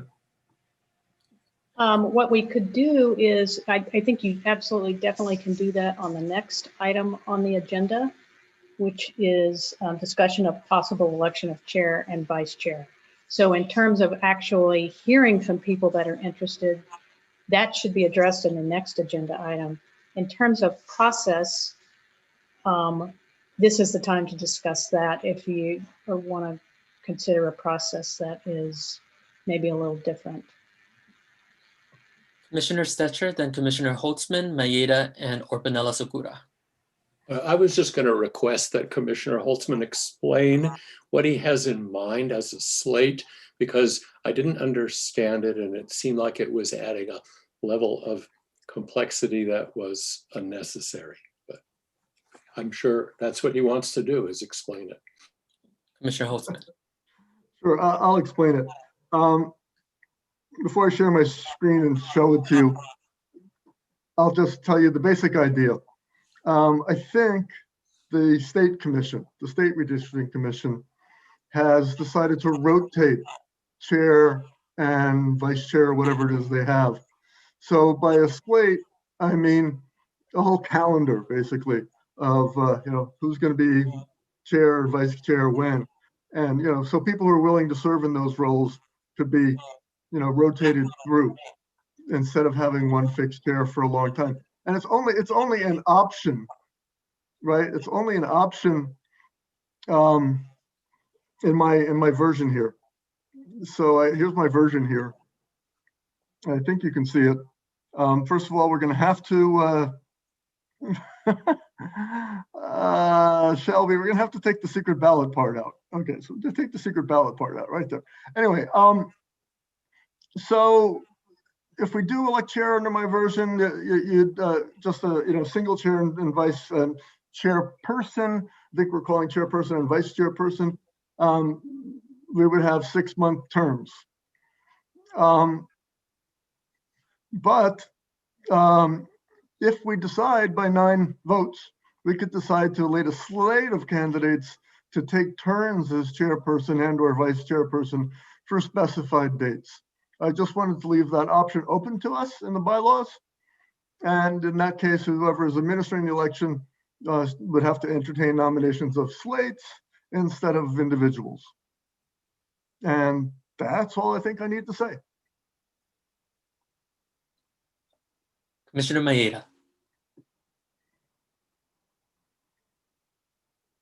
Commissioner Maeda, you're on mute.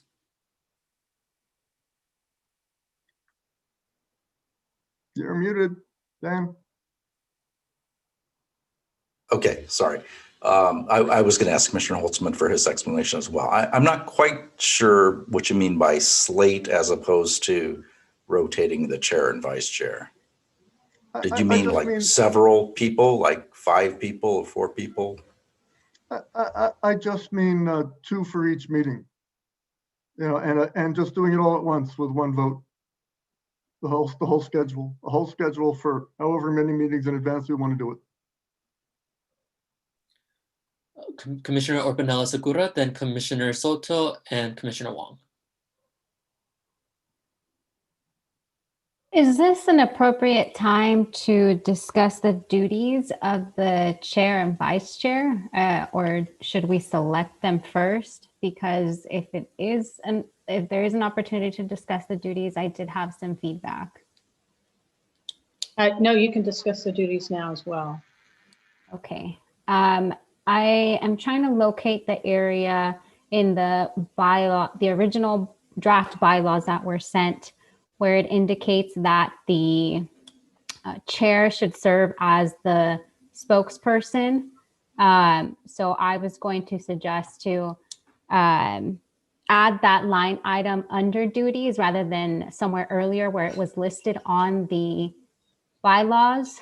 And then my other feedback pertaining to that is if the chair is not bilingual and we have the line item that states that the chair should be the spokesperson, can we consider granting permission from the start to a commissioner who can make in-language statements?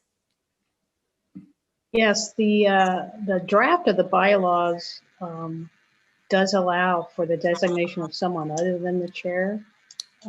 So there's room for that, and that you can, and I could come back with a draft that clarifies that, but if there's any concern, but you absolutely can do that. Thank you.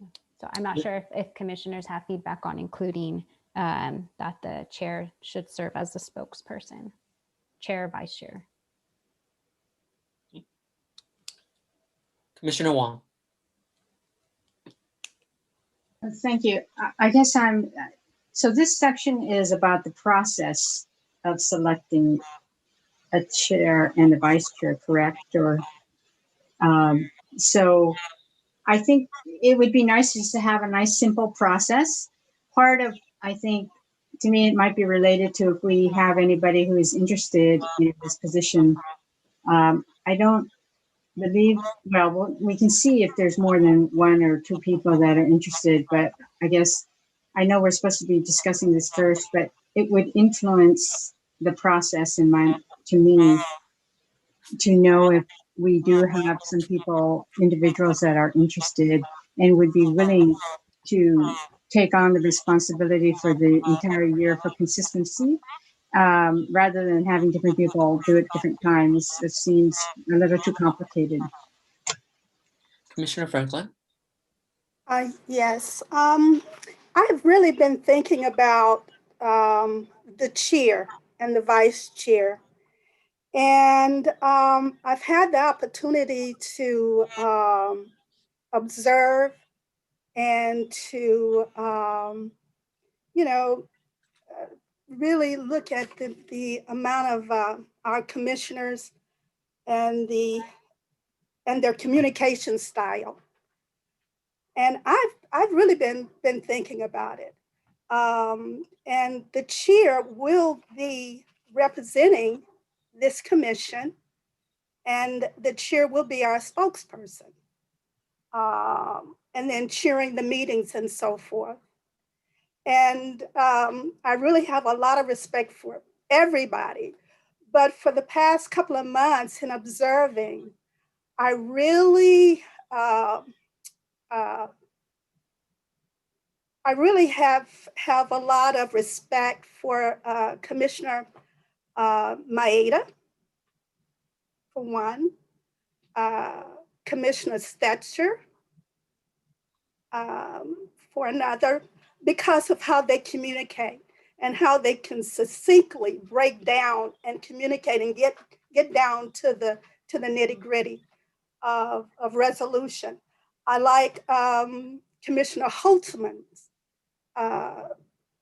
his ability to really get to the intricacies of matters and so forth. But Commissioner Maeda and Commissioner Stetcher, and now Commissioner Mendoza and Commissioner Morales. But those are 4 commissioners, and looking at their style and how they can really, their communication styles and so forth. So that's a slate that I'm putting forth. Well, on this item, we're really focusing on process instead of particular individuals. The next agenda item is exactly the time to bring forward and ask for specific individuals' interests and to consider nominations and that kind of thing. So just sort of keeping that in mind, that we're continuing to focus on process here. It sounds like there was a couple of commissioners that spoke for a preference of having a chair that would last throughout the work of the commission as opposed to a rotating basis. And also there was feedback that learning the number of folks that are interested might influence the decision on process. There's a little bit of a feedback loop there. I think we can go ahead and continue discussion, and then maybe there is not specific direction on this. There may be a feeling that after this discussion, we move on to the next, we table the specifics and move on to the next agenda item to allow discussion of specific people. That's one option going forward, but Ty, I'll turn it over back to you to call on folks with their hands up. Of course. Commissioner Stetcher, you had your physical hand up, and then Commissioner Soto, Commissioner Holtzman, and Commissioner Williams. Well, if we weren't meeting virtually, I would give Commissioner Franklin a nice hug for her endorsement.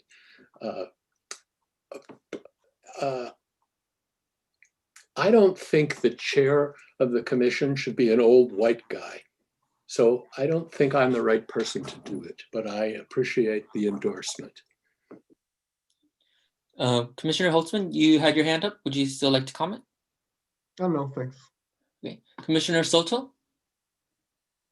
I'm adding my voice to the idea that I think because the roles do require a lot of preparation, I think they do require extensive experience, that it is important to have consistency, because I think both of these individuals will play a key role in keeping us on task, on time, and I think can also impact the ability to keep our meetings efficient. And so I think having, again, 2 individuals who stay with us for the entirety of our process versus rotating individuals is key. And then I'd also like to ask the commission to keep in mind that some of us have just engaged in this process. And so just inviting you to take some time to get to know those of us who just joined and to look at our qualifications, because I think some of you have been convenient, so you've gotten to know each other and maybe have been able through that process to identify communication style and so on. So just be open, give us some time, look at our qualifications, and give us that opportunity to say whether or not we're interested in make a pitch for our qualifications. Commissioner Williams, then Commissioner Morales. I think everything I wanted to say has just been said by Commissioner Soto. So I just want to second whatever the things that she said, that we would have 2 people, the vice chair and the chair, who would maintain those roles for the year. And that we would, if people are interested, that they can self-nominate, but also talk about their qualifications. Because I would like to have a diverse group, I guess, to represent us, since we're representing the county. Hopefully a female in that one of those roles. Personally, I would hope. All right, so that's me. All right, thanks. Commissioner Morales. I was going to say there's plenty of strong women here in our meetings, and I I appreciate just lifting up some of the folks and just our style. But there's, I think, open up the process and you know, really looking at how leadership styles really play out. I'm all about efficiency and really getting down to the point. I'll be honest with you. And so whatever I can do to support on whatever, you know, role or position I have on the commission is great. But I would prefer to lift up the women in the commission.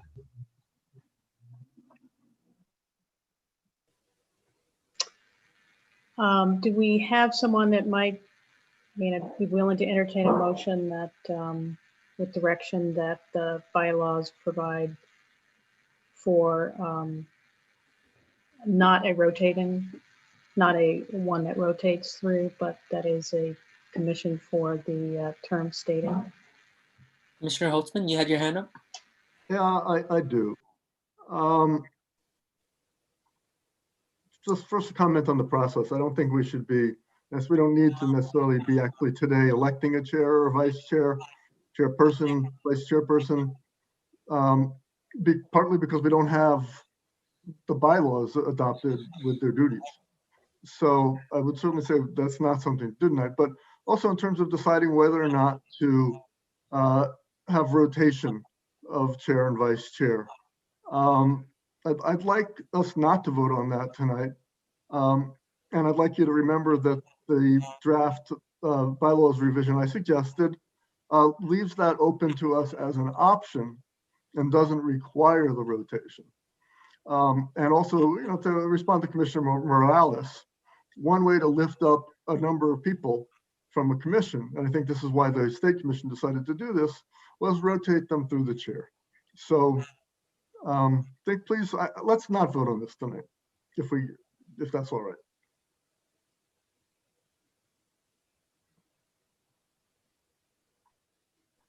Commissioner Stetcher?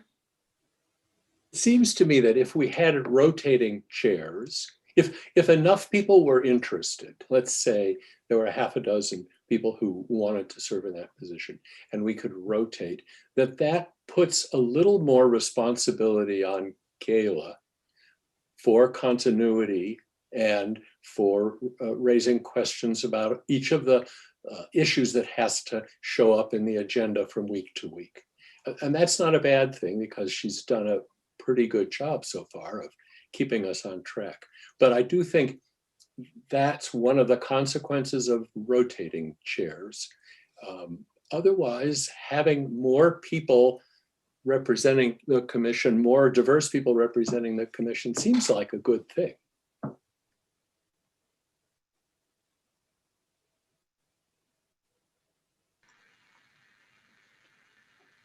Well, it seems that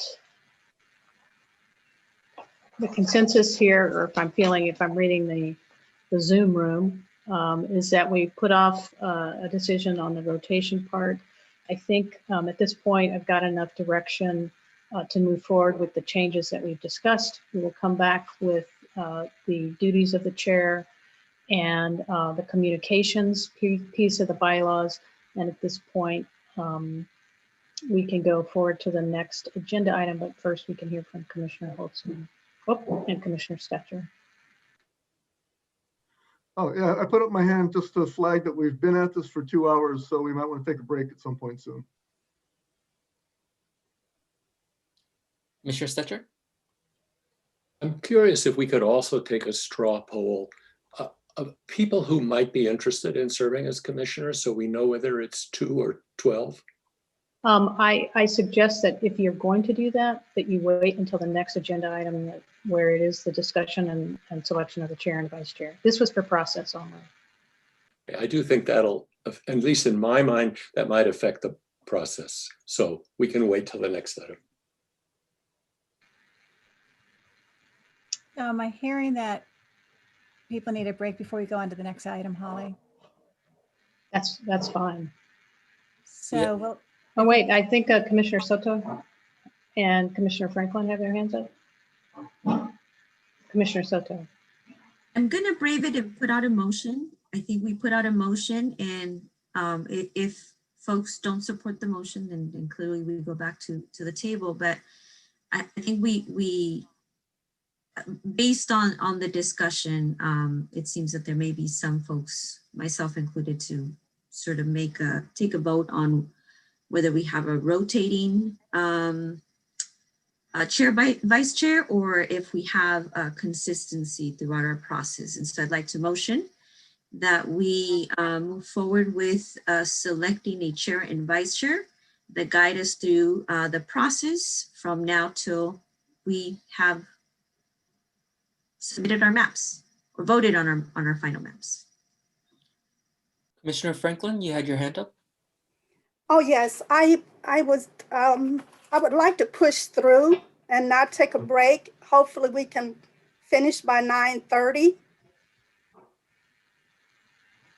Commissioner Holtzman? Okay, Oh, I'm sorry, I would rather leave the option open. That's just me.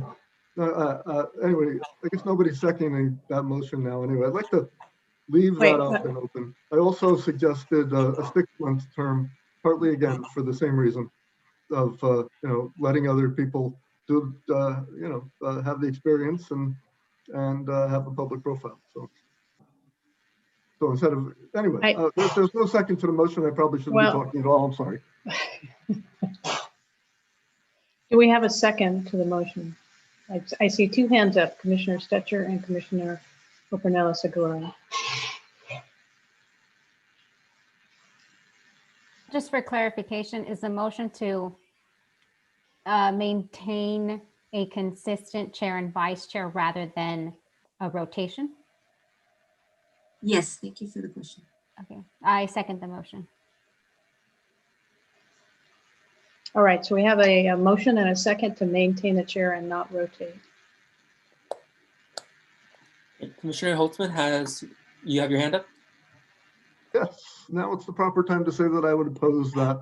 I really think we should leave our options open until we have the bylaws set, and not say that we're only going to have 1 chair and 1 vice chair for the entire duration of our work. So I oppose the motion. I also would point out that the language in the bylaws now is chairperson and vice chairperson, but pretty much everybody's been saying just chair and just whatever, and just chair and vice chair. So just want to point that out too. I don't know if that would affect the bylaws draft that comes out of the court. So anyway, I'm opposed. And if there's any further discussion, or we can take a vote. Seeing no hands up for further discussion, Ty, can we do a roll call? So I'll take roll call now. Commissioners, please be prepared to unmute your mic and respond when your name is called. Commissioner Jean Franklin? No. Commissioner David Holtzman? No. Commissioner Daniel Maeda? Yes. Commissioner Mark Mendoza? Yes. Commissioner Apolonio Morales? Yes. Commissioner Nelson Obregon? Yes. Commissioner Priscilla Orpanella-Segura? Yes. Commissioner Sara Soto? Yes. Commissioner Priya Sridhara? Yes. Commissioner Stetcher? No. Commissioner Vento? Yes. Commissioner Williams? Yes.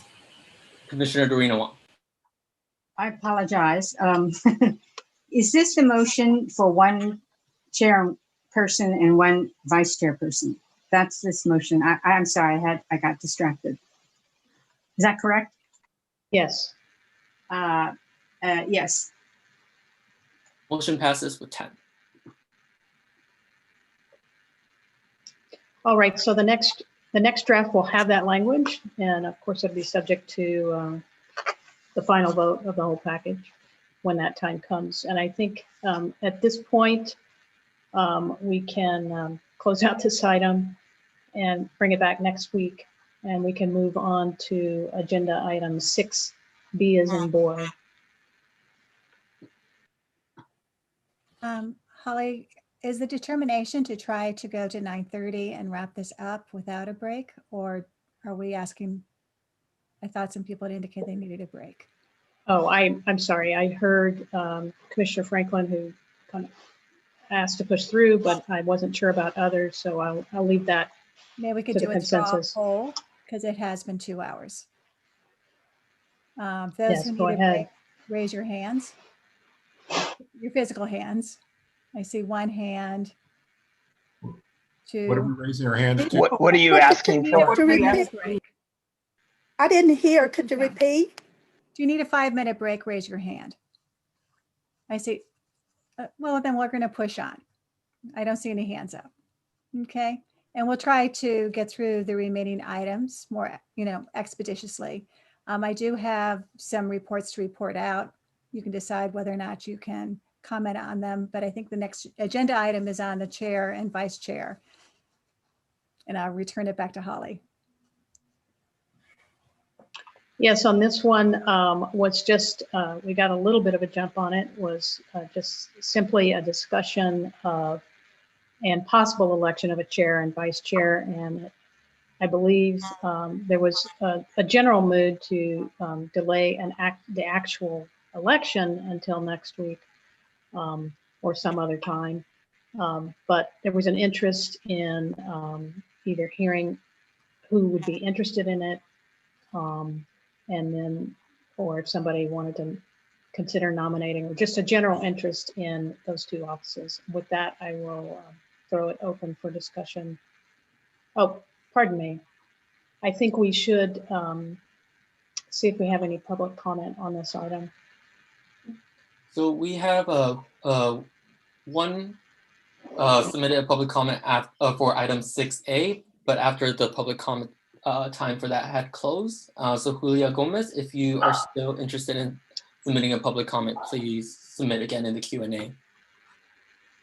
Well, the time for public comment on 6A has passed. So do we have any public comment for 6B, the discussion and possible election of the chair? No comments on 6B. Okay. All right. With that, we'll open it up for commission discussion on those possibly interested in being a chair, possibly. I think Commissioner Stetcher had talked about, or it could have been someone else that mentioned having a show of hands of folks that are interested, or whether they're something along those lines of people that would like to put forth their candidacy. Commissioner Maeda. Thank you. I do think it's important to have the chair and vice chair reflect diversity,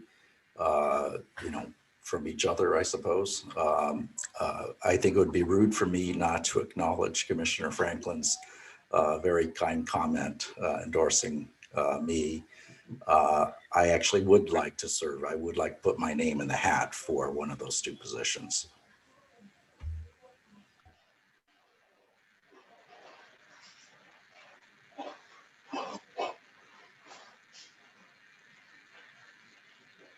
Commissioner Stetcher.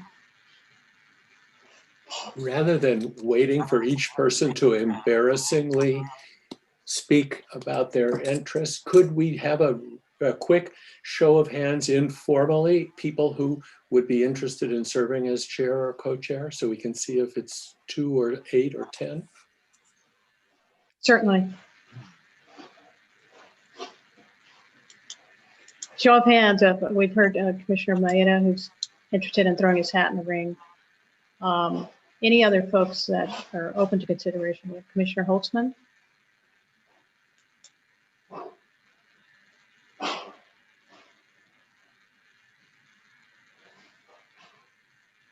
There are the women that need to be lifted up.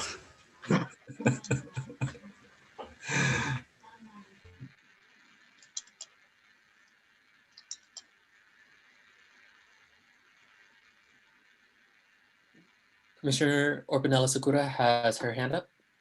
Can I? Oh, sorry. That was by mistake. My apologies. Okay. Commissioner Vento. I just wanted to make a comment. Maybe because it's so late, certain people are just kind of tired, and maybe they're just feeling this way. That maybe if we opened up this meeting with this discussion, because I agree with Maeda, maybe having some gender diversity, that maybe and giving people a week to think about it, and having this be the first item for Wednesday, we might have a little more, energy, enthusiasm behind that. So I just wanted to share that with you. Commissioner Maeda?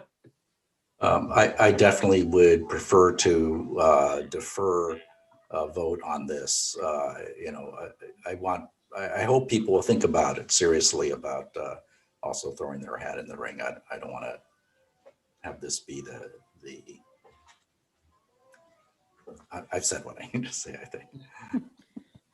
Commissioner Wong, then Commissioner Holtzman. Yes, I agree that we should give this some time. And I appreciate people showing their willingness to volunteer. But I also am thinking it will give us some time to think about nominating others too, as well. I'd like some time to think about that and just see, because I think there's others on the commission that I would like to step into this role, can see as possibly being very good in this role. Commissioner Williams. I was also wondering if we had any ideas how much time would be required for the chair and the vice chair, in addition to the meetings. It's an additional hour, 2 hours, if any idea of what that might entail. And that may, be reflected in the duties, which would also be in the bylaws. I think certainly the chair would, there would be more time required of the chair than the vice chair. I think it's difficult to say how much more time. I think probably at least a 1 additional hour, not all in one chunk, but for each regular meeting, probably between around 1 additional hour spread out in the 2 weeks between the meetings. And then I think it would probably go up just as all the other commissioners' time will go up as we get into the public hearing piece of it. I don't think it will go up dramatically, but I think it's fair to expect it'll go up a little bit. And that is without weighing in. I would leave the gala to weigh in terms of public engagement with as a spokesperson. And some of that could be within the discretion of the chair, how much the chair might want to go out and engage, directly with certain groups to try to, as part of the public outreach. The chair would have a say in how much of that time, and vice chair as well, how much of that time they have that they want to volunteer for. But I also think, to Commissioner Orpanelli-Segora's point, there may be occasions when the chair or vice chair may want to delegate that kind of outreach, specifically in terms of the language issue you raised and other kinds of demographics and knowing certain communities.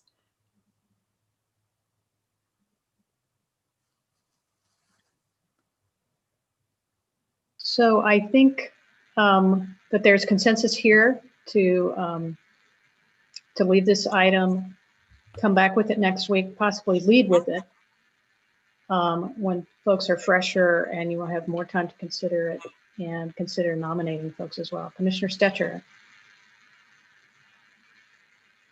if you could unmute. Oh, there we go. Another procedural question. If we wanted to communicate with individual commissioners about this question, willingness to be nominated and such, does that need to go through the shared email site? Can that be offline since it's a one-to-one communication? What are the rules regarding that? In terms of the Brown Act, you don't have any concerns other than if you were trying to build consensus of a majority of the commission.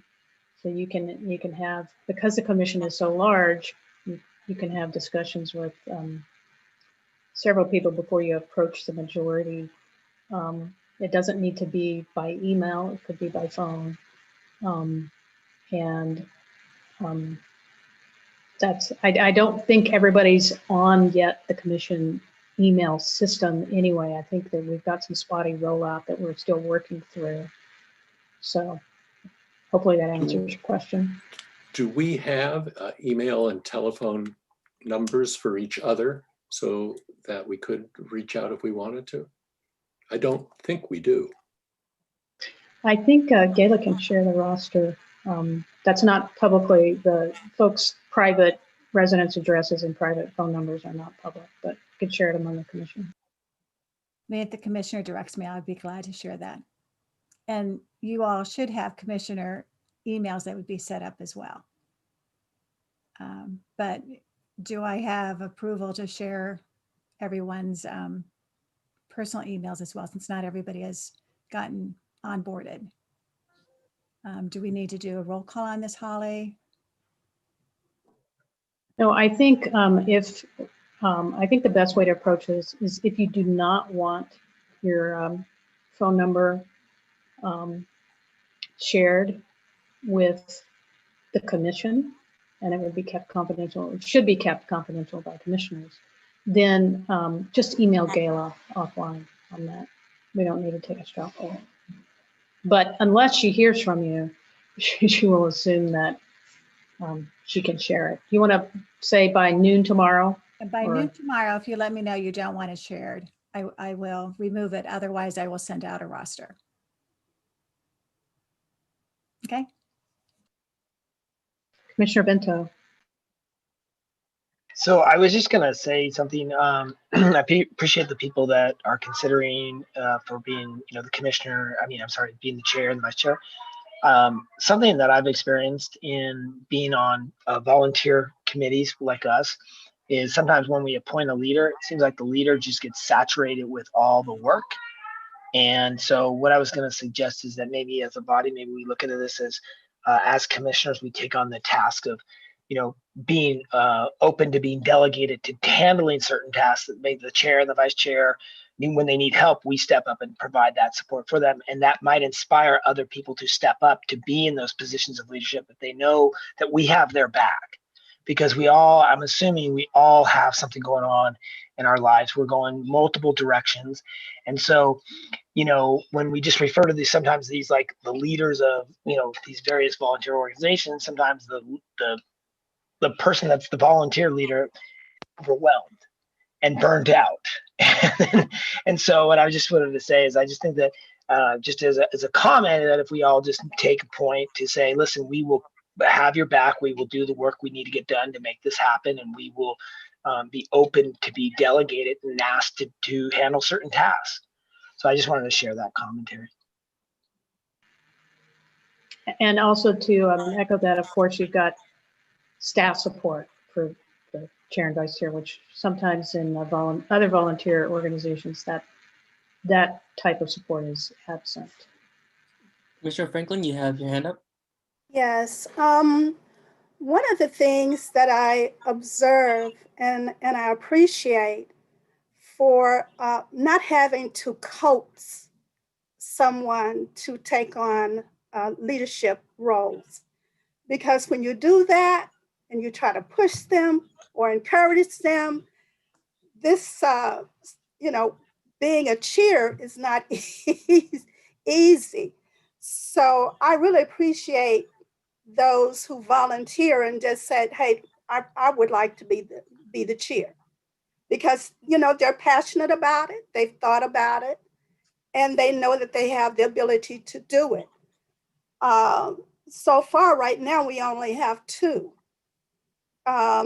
So to take time to think about it, and we have received our handouts and the information. Gayla has provided this information regarding we have to have a chair and a vice chair. I've known this from the very beginning. And when I said I've been thinking about, who would be, a good representative to be the chair.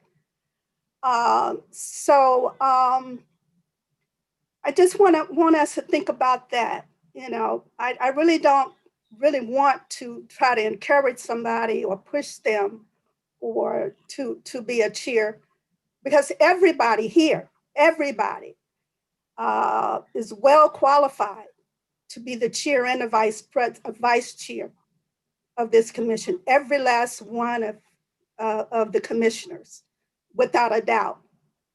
But that's something that I really, really value when a leader, you know, steps up to the plate. Holly, if I may, it sounds like we'll move this item to be the top action item for discussion at the next meeting. You'll be coming back with another edited version of the bylaws. In the last 10 minutes, would it be possible for us to move on and quickly go through the calendar? Absolutely, yes. The reason. Well, we do need to see if there's any, after you present the calendar, we do have to take public comment if there is any on item 6C. But with that, I'll get out of your way. Well, and the reason I want to go over the calendar with the commission is it will give you a better idea of what work needs to get done. And this is not only giving you a feel in terms of what the chair and the vice chair would need to make sure is facilitated at each of your meetings, but would allow all of you to also understand the rhythm. So I am going to share the actual document. I think this would be the easiest way to do it. Can you all see my MS Word document here? I can try to make it bigger. Is this visible to you all? Okay. What I've done in this calendar, and the calendar of the year is something that is required by the election code, that you need to develop this, you need to develop a public access plan, you have to have so many outreach meetings and so many hearings. And I've broken the calendar down in terms of chunks. What you need to sort of get done in this first quarter, what you need to get done in the spring, what needs to happen over the summer, and what will be happening in terms of the fall. So January, February, when we were looking at the calendar overall, this is really the period, particularly January, where you get your foundation. You get your bylaws, you select your chair, your vice chair, you do your training, your ethics training, you approve the calendar, and we start sharing with you the public access plan draft, okay? And you'll see here on the right, I've listed some target dates. So in January, we agreed to meet weekly because we knew these bylaws would take a while. And then we're going to move to the second and fourth Wednesday of every month going forward, knowing that you could always readjust the schedule. When you get into the spring, what we really need to do come March is launch that public access plan. And the reason for that is you are required by law to have 7 public hearings, 1 in each of the supervisorial areas, and we'll have to talk more specifically about how we do this in the virtual environment, and 2 additional ones. These are to occur not only for you to share what the process is about, what redistricting is about, but also to hear from the public, their concerns. These meetings have to occur before any maps are drawn. So the idea was to do the promotional work, develop the plan in February, you approve it, March we launch it, and then when you get into April through maybe early May, you would hold these 7 public hearings. The 7 public hearings actually require that at least 9 commissioners attend each one. These probably will be evenings and probably on Saturdays, so we can actually make it a little bit easier for people to pick which meetings they might go to. That may be a month when you're doing so many public hearings where you may say, we won't have the commission meeting every other week. You might do it once a month, or you might decide all of our attention, we're going to go into these public hearings. I will also point out, I've been collecting a lot of emails, and based on the emails I have so far of individuals who've expressed interest in terms of the census and in terms of redistricting in 2011 and some other databases, we have probably over 2,000 emails so far. We're going to be using a process where we're working collaboratively with a lot of the organizations who've spoken before you already at the commission, and would like to run a workshop with them in March in terms of how we can engage them, not only to get the word out in terms of the public hearings, but also as we go through this whole process. And each of those are going to have probably hundreds, if not thousands of members as well. When summer comes, and this is sort of the unknown, we do not know exactly when we are going to get the census data. The census data is the underpinning for all of the redistricting remapping. You are not allowed to actually start drawing any maps until you've had the 7 public hearings and the census data are available. The county is currently developing the software. They are loading layers of information. Also over the spring, going into May and early June, I would like to have them come and talk to you about what they're doing. But you also are going to need to pick a demographer. And I've identified candidates for you to consider, but the demographer is going to be a very important subject matter expert as you go through this. The reason is come summer, the best estimate I'm giving is in the best case scenario, which I don't think will happen, we might get census data as early as late May. Most people are saying around July 1st.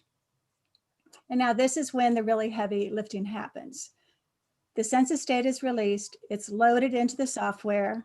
We'll have to run workshops in terms of how people can use the software. The software will be cloud-based. You'll have to learn the software. And you'll begin to have meetings about not only the mapping, but the various different ideas of what people want to have accomplished. So that's summertime. Think about it moving from the public hearings in the spring where you're receiving input just generally about what they'd like you to think about, to now people are beginning to use this tool. They're beginning to draw maps. We are going to have to begin to sort of set a target date of when we want to get these plans back. We need to give the public at least a month to do this. So I'm thinking somewhere around mid-August, we're going to encourage you to start looking at the plans that are being submitted. And we don't know how many plans will be submitted. My understanding was in 2011, around 80 plans were submitted, and there are around 25 or 30 plans that the commission looked at in greater depth. But let's say it is somewhere around late August. We start looking at plans. We are now moving into the fall. And during the fall, and I see a typo here and I apologize, you would then begin to have your commission meetings look at the actual plans being submitted. We'd have these organizations or individuals that you are most interested in come and present their plans. And I suspect in September, you may likely go into a process of having weekly meetings in order to really look at these plans. Why is this important? Is because by October, you have to come up with your best plan. It could be options. We will hold 2 more public hearings in October for the public to comment on your plans, your options. You'll receive the input from those groups. My understanding was in 2011, they had one of these public hearings, and I understood they pretty much filled the Board of Supervisors meeting room, that there were almost 1,000 people who attended that meeting. Most likely this may still be virtual or a hybrid. Once you get the public input, come November, you have to decide your final plan. That final plan we then need to document by the end of November so that it can be actually approved, and it has to be approved by December 15th. So I wanted to sort of to give you that kind of an overview of the amount of work, because I think that can help shape your understanding of what needs to be done. And I guess the other thing I need, I'll be glad to answer questions, we need to post this calendar, knowing that it is a work in progress and the dates may be changed. So once we have the website up, if you approve this we would then post and make public. It would allow also many of the people who said they wanted 7 days lead time on meetings. I know by Brown Act it's 72 hours. This allows people to know what your standing meeting times are as well. So comments from the public first. Yes, we have one member of the public who's interested in commenting on item 6C, Alejandra Ramirez-Zarate with the Advancement Project California. So Alejandra, I will promote you to panelist, and please share your mic, and if you are comfortable, share your video. And then I will start your 1 minute when you begin speaking.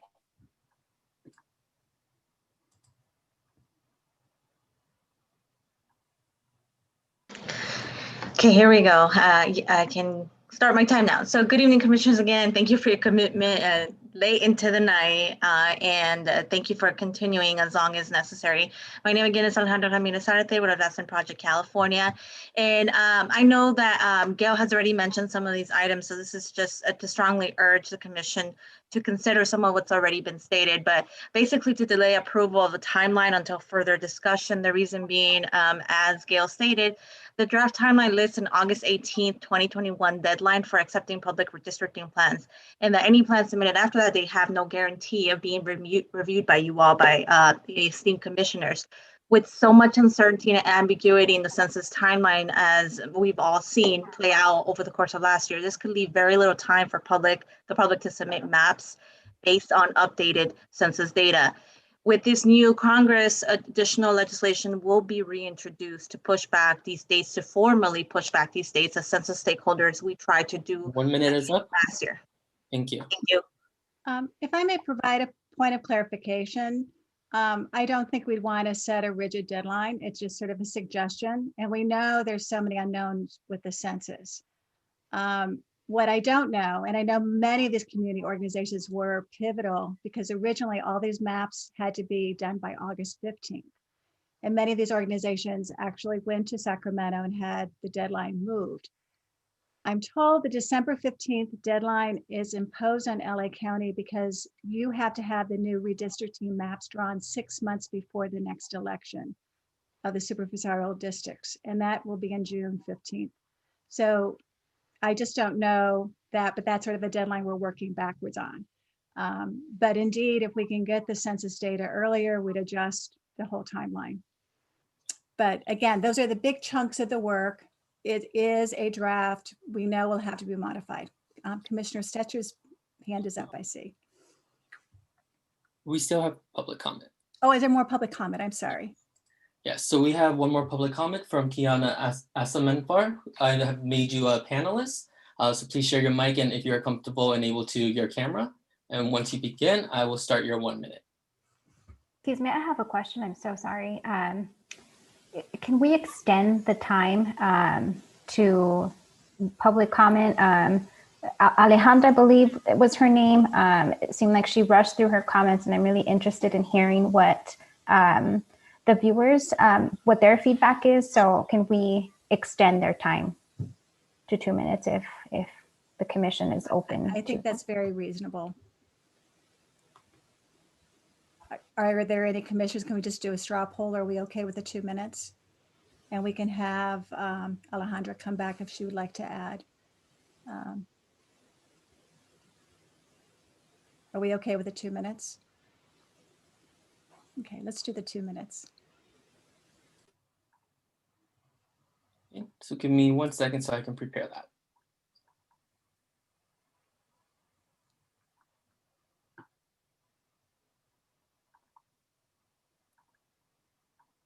While we're waiting, can I offer a possible suggestion, which is that we state the dates in the prospective calendar, not in terms of specific dates, but number of weeks after receipt of the census data. So it could be within the first 4 weeks, we have to do X, and the first 6 weeks, we have to do Y, and so on, which shows that it's a draft and it's tentative. That could easily be done. I think the hard date, until it would be changed by law, is the December 15th one. Okay, so Kiana, if you are there, please unmute yourself. And again, if you're comfortable with your video, and once you begin, I'll begin your 2 minutes. Okay, thank you so much. And thank you, commissioners, for extending the time for public comment. That's much appreciated. I wanted to comment on the proposed calendar and to kind of touch on Gayla's point about the extended deadline. Just to reiterate, recent legislation did push back the commission's deadline for adopting maps. So there are now 4 additional months for the commission to carry out its work. And I do think this gives the commission, enough time to get settled in and trained and familiar with one another, but also to do the public outreach that's necessary to consult the community before adopting maps. With that said, I wanted to comment on the 7 public hearings that are listed in the calendar. I just wanted to note that state law requires the commission to hold at least 7 public hearings over a period of no fewer than 30 days. Our hope is that the commission goes above and beyond this minimum requirement, particularly considering that this is the largest local jurisdiction to undergo redistricting in the state of California. So I do hope that the commission exceeds this number and also exceeds the time period where these public hearings take place. Right now they are drafted as for April and May, but this could be well before we get census data. And I think it's important that the commission begin to engage with the community before census data comes out, but also after the data comes out so that the public can have more nuanced comment in response to the new data that's released. On a similar note, I just wanted to also elevate the point that Alejandra was making about the deadline for the public to propose redistricting plans. I just want to make sure that there is sufficient time for the public to process the census data once it's released, to be able to turn that around and give the commission a proposed redistricting plan for your consideration. So with that said, that's just a summary of my comments on the calendar. Thank you. Thank you. Okay. Alejandra? Thank you so much, and thank you, Commissioner Pinela Segura, for the suggestion, and commissioners for the additional time. To also follow up on Kiana's points, it is very possible for a July delivery of census data, as Kayla mentioned, and that was being discussed among census advocates and stakeholders. And it's really important that the commission also takes into consideration that during this pandemic, we must give the public an opportunity to prioritize redistricting. This is a time where we all know what the current landscape in LA County is, with cremations being put on hold and so many folks being affected by the pandemic and not being able to pay their rent, and folks passing away and having to deal with that mourning and that grief. And redistricting, according to Maslow's theory of needs, may not necessarily be at the top of their list. So the more time that we can get for these CBOs, for these local grassroots organizations that are trusted messengers, to be able to put out that messaging and involve the public and be able to get them to prioritize it during a pandemic when folks can't pay the rent, going to be super critical and important. And we know that you all are taking all this into consideration. You have a lot to consider. More than 3 pre-draft map hearings, I'm sorry, more than 7 may be a lot to even consider right now as you are trying to determine your bylaws and chair and co-chair. But again, just to remind the commission that the public is going through a lot, as all of you are. And so giving more time for all of us to collectively get through this moment will be super important. Thank you for the additional time. So currently we have no additional public comments. Commissioner questions?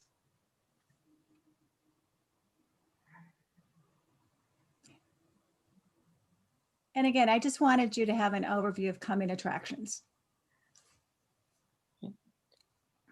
I believe Commissioner Stetcher, you have your hand up. Yes, the thing that seems the most troubling to me is that most of the public hearings come in before anyone has data and an opportunity to look at changes in census patterns.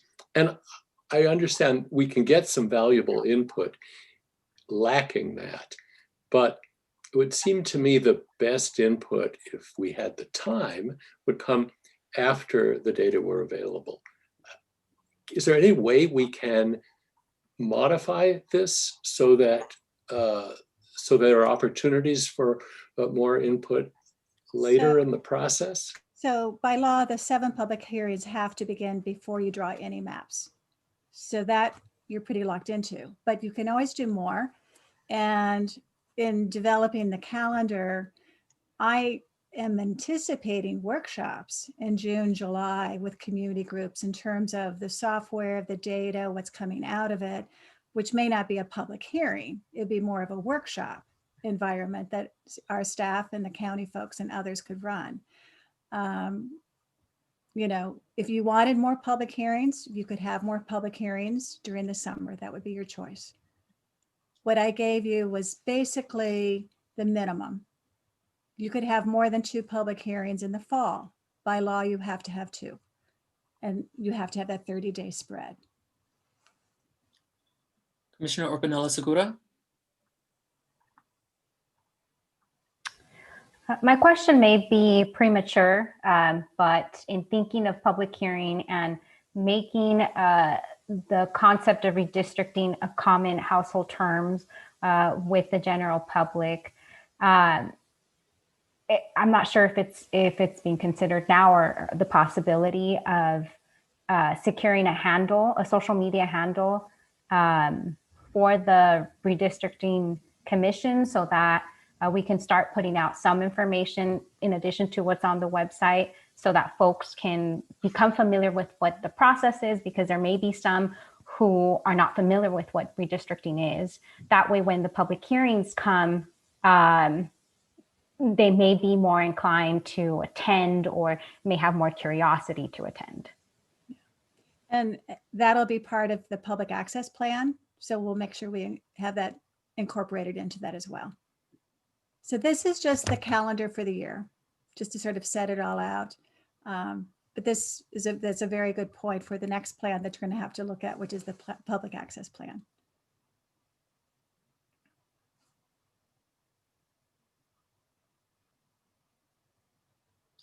Commissioner Williams' hand, I see. Do you want a motion from us to accept this calendar then, or just? You can make a motion to accept it. I'm telling you, it's a work in progress. We did have one suggestion that we do it by weeks after the census data are received. We can keep it marked draft and a work in progress and adjust as you go forward. But we are required to share with the public as soon as we can a calendar for the year. Okay. And again, it allows them to know what are potential dates coming. Okay. I would like to make a motion then that we accept this calendar as a work in progress, and that we will, when it's posted, we will note that it will be periodically updated when we have certain key dates. So I think if we can make that kind of note, that's important. Commissioner Wong, you have your hand up. Yes, I guess I would, well, I would like to amend Commissioner Williams' motion slightly, in that I like Commissioner Stetcher's idea of putting in, since we don't know when the census data is coming out, the option, putting in weeks so that we can guarantee a certain time rather than a specific date, along with her other language around that it can be changed at any time and will be updated.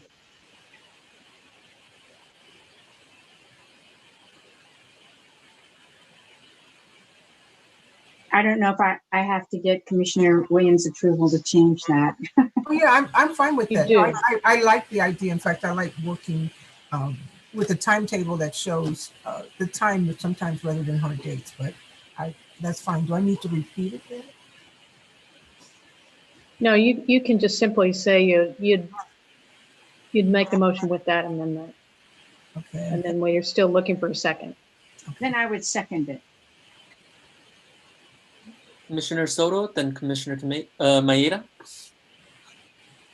Ela, Kiana mentioned a bill that was passed in the state extending the deadline to adopt the maps. Do you have an update on that?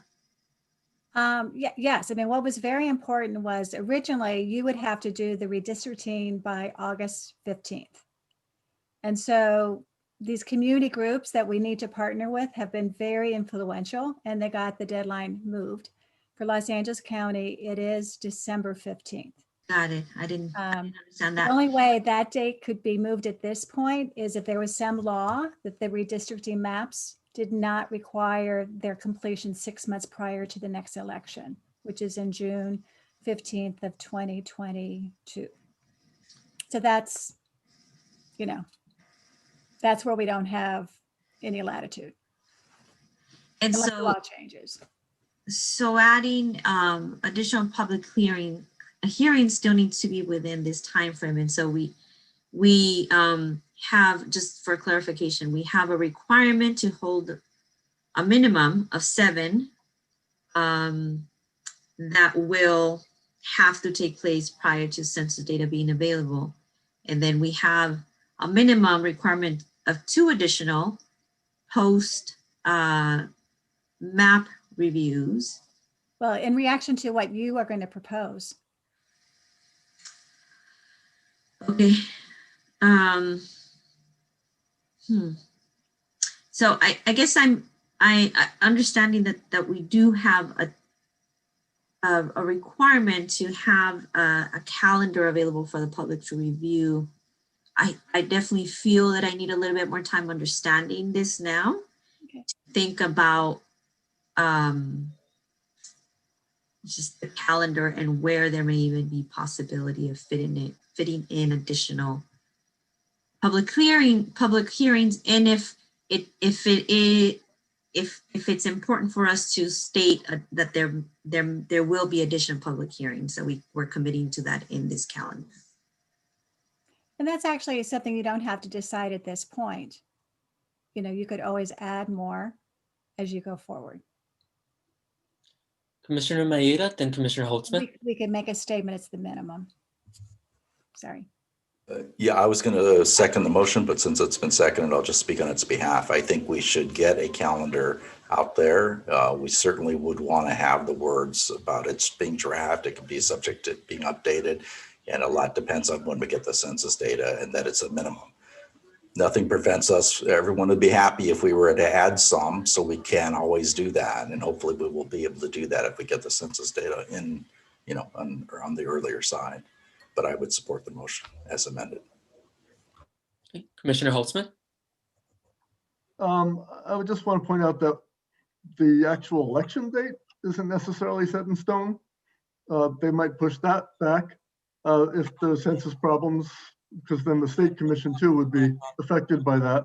The primary election day this past year was pushed back to March, so that we'd have more influence in the presidential primary, supposedly. So, and a lot of jurisdictions have their elections after the summer's over, have their primaries in September, so, or whatever. So let's not feel too stressed about what might happen if the census doesn't come through. The other thing is, I was just looking in the elections code for the new deadline. I don't see that. Where is this from, or what was this bill you're talking about? Did it just get passed? December. No, go ahead, Holly. it got passed in the fall, and what it does is it references a different election code section. When you go to that election code section, so you kind of have to trace through. You will not see December 15th in the amended law, whereas before you saw August 15th was in there. Now they just say it has to be done by reference to a different election code section. And when you go to that, that's how you trace it back based on the county's election dates. It has, which as Gayla mentioned, is June. Well, thank you, Holly. I will. So you I kind will of connect all that. I'll find that. Nice to know. Thank you. Other comments? There's a motion made by, I have my notes here. We have a motion made and it's been seconded. Ty, do you want to take a roll call? So I'll take a roll call. Commissioners, please be prepared to unmute your mic and respond when your name is called. Commissioner Jean Franklin. Yes. Commissioner David Holtzman. Yes. Commissioner Daniel Maeda. Yes. Commissioner Mark Mendoza. Yes. Commissioner Apollonio Morales. Yes. Commissioner Nelson Obregon. Yes. Commissioner Priscilla Orpinella Segura. Yes. Commissioner Saira Soto. Commissioner Priya Shidaran. Yes. Commissioner Brian Stetcher. Yes. Commissioner John Vento. Yes. Commissioner Carolyn Williams, Yes. Commissioner Dorina Wong. Yes. Motion passes.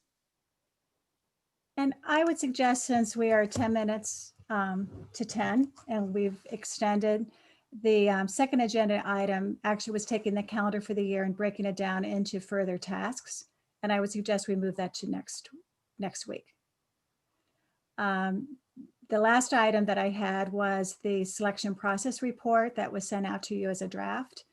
I know you had looked at last week. There was a desire to wait another week to look at it. Are we at a stage where you want to consider it tonight, or shall we move that to next week as well? And again, this is part of transparency and reporting to the public the selection process. And most of the report, as you notice, is really focusing on the demographics of the commissioners selected.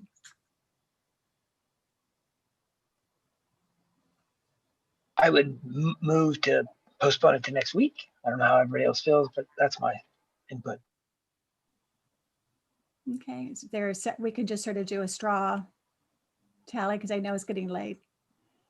So we'll move it to next week, and it'll be the same draft. I'll send it out again and we'll receive public comment before you vote on it. I think with that, we have covered the majority of the items. Let me just go back to the PowerPoint.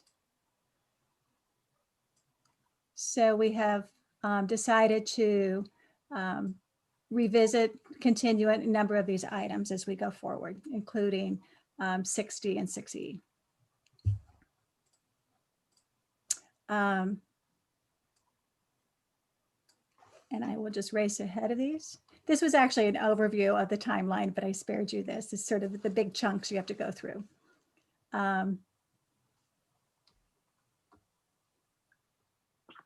So I'll cover this next week.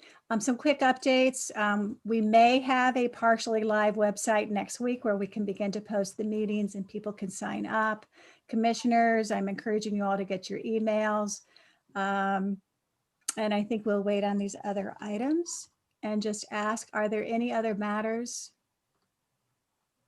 I apologize, I took this out of order. Are there any other matters not posted that you would like to have placed on future agenda? There was one submitted in writing from Commissioner Holtzman.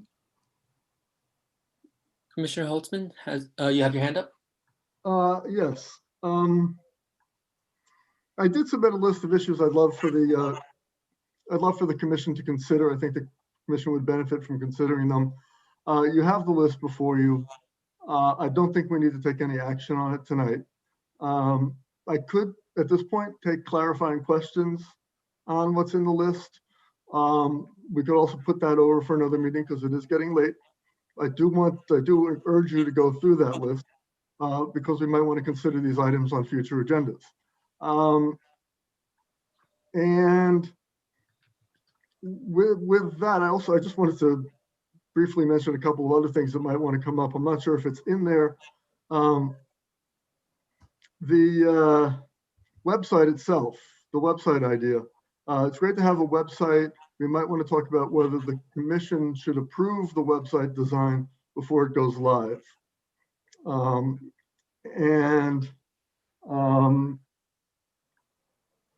I had another thing, but I can't even read my handwriting right now that I thought we might want to discuss. Let's leave it at that.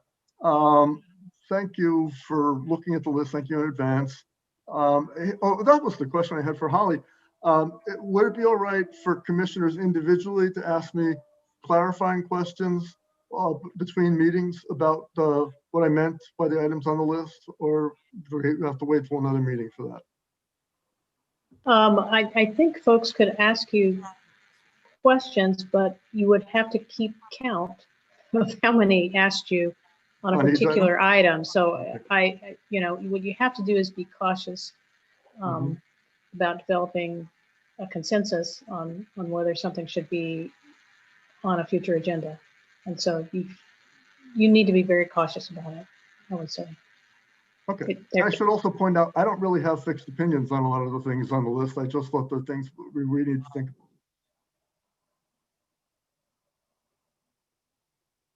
about. If there are no further questions, do I have a motion to adjourn? Commissioner Stetcher, is there a second? I second it. Okay, all in favor? Can we just have an aye without doing a roll call? Aye. Aye. Aye. Aye. And we are adjourned at, I have 9:58. Thank you very much. Thank you. Good night. Thank And thanks you. for- Good Good night, night, everyone. everybody. Good night, everyone. Thanks, everybody. Everybody, Stay thank you. safe.